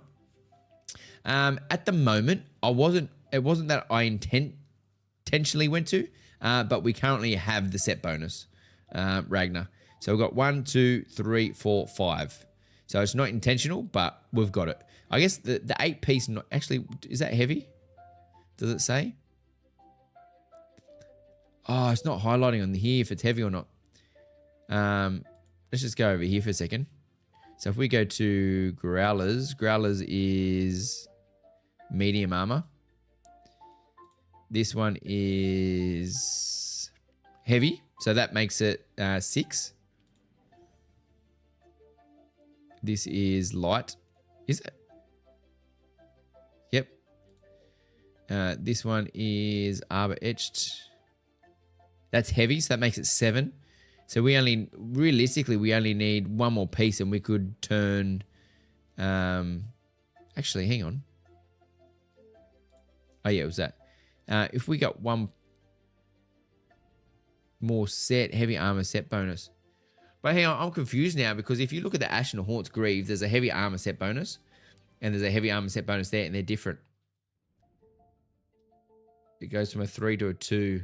Maybe they're all going to be blues, maybe. Because the 8 pieces are 9% blue, but a green is at 6%. Peter Griffin would say, "You stupid."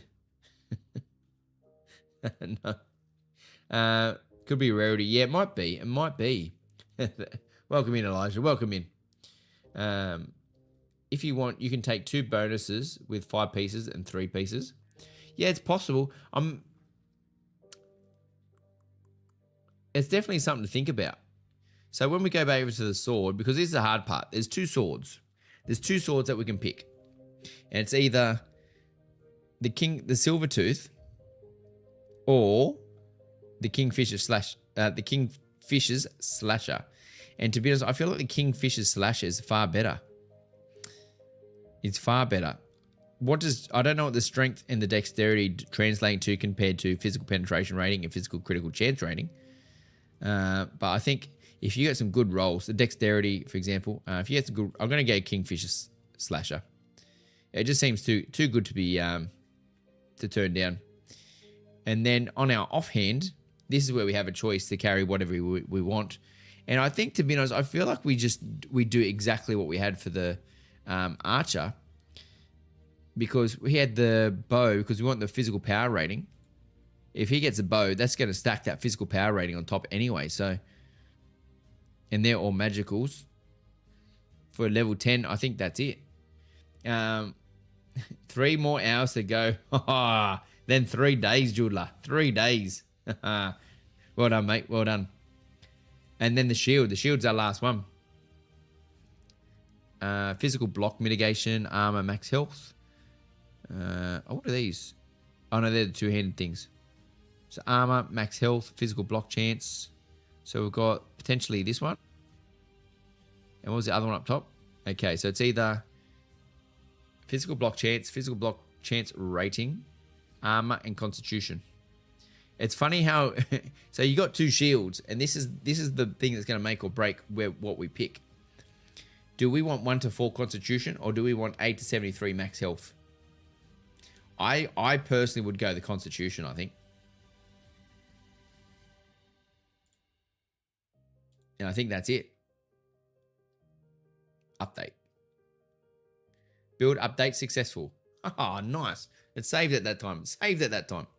So I think that's where we go. I think for our fighter, a DPS fighter, mid-game. Oh, why did that change? I need to edit up that one. Oh, I'll edit it later. It doubled up for some reason. Or did I type it? I don't know. Either way, I think that's it. So if anyone wants to see the fighter, it's not fully completed. That's where we're currently sitting on gear. So if anyone wants to pick up some gear on the weekend and see how they go, I think that's definitely where that's the build I would go for mid-game. Why are these little X's there? I think this is definitely some items worth trying to obtain. So tonight, what we've done, we did complete the Ranger. Unfortunately, they completely ruined my skill tree, which I'm going to have to rebuild by going back and look at the VODs.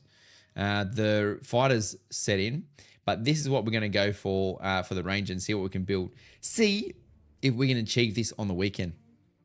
So good news is we're back in. We're back in 1 day, 4 hours and 46 minutes.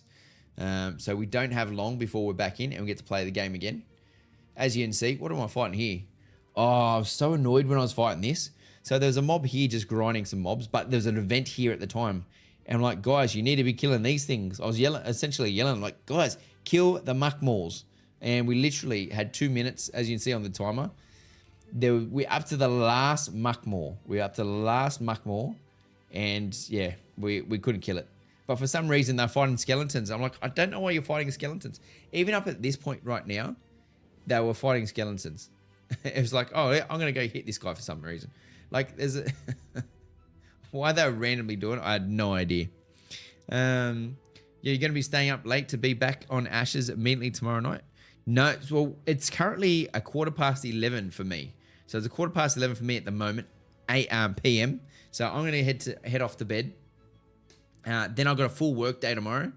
And then I go to bed again. And then Ashes will be up at 4 a.m. So look, I'm probably not going to be able to help myself. I probably will wake up for 4 a.m. to play. And then I've got a whole lot of work to do. I've got to finish my gaming room, Judler. We'll finish, get some bits and pieces done. I'll move more of my gaming setup into the new room. Even the room's, it's not going to be 100% complete, but it'll be complete enough to set up in there. And then we'll play in there Saturday night. So we've got, like I said, what have we got? We've got 1 day and 4 hours before we get there. But we will get there. We will get there. Yeah, super early morning for you, 100%. That is exactly what it's going to be. So, before I get to bed, let's double check, make sure there is no one currently streaming Ashes of Creation. What are we searching? Filtered by category, Ashes of Creation. There is currently... Oh, Nico, does he speak English? No, MMO React Monster Hunter this weekend. Well, it looks like he's reacting to, I think he's reacting to Ashes of Creation. He's got Ashes of Creation. So we'll do a quick readout. Readout. It's getting late. I've got to get to bed. I'm going to do a raid out. We'll be back probably tomorrow night. We'll go through a few more things. Make sure we're ready for Saturday morning, Friday, depending on time. Hope you guys have an enjoyable... Oh, Porkets, it's bedtime, mate. It's boy. You just got here. Hey, welcome, mate. Welcome. So I hope you guys enjoy. Why is that not working? I hope you guys enjoy your Halloween. Hopefully you get a lot of treats. You don't get too much drama or riffraff in the neighborhood. About to wake up, go for work. Oh, it's 11:15. It's bedtime. Follow me on Twitch. Cheeseman, I can follow you on Twitch. 100% I can. But guys, we're going to raid out now. We're going to go say hello to... Nico, make sure you say hello, make it loud, make it proud, and then, yeah, we'll catch you all tomorrow. All right, thanks, guys. See ya. Bye. Culture in FPS games is aiming well. There's people that literally sit there playing aim simulators, all kinds of stuff, you know? Firefly, thank you. Thank you for the big raid, I appreciate it. Your play. Thank you. We're just yapping about game design. I've never seen PvP as in depth as WoW. WoW is just in depth because it's multitasking. And you need to track 50 different add-ons at the same time. If you want truly in-depth combat, look at something like Super Smash Brothers Melee, or look at something like even a lot of RTS games are way more complex than that. Even I would argue that at one point BDO was also at a good level back in the day.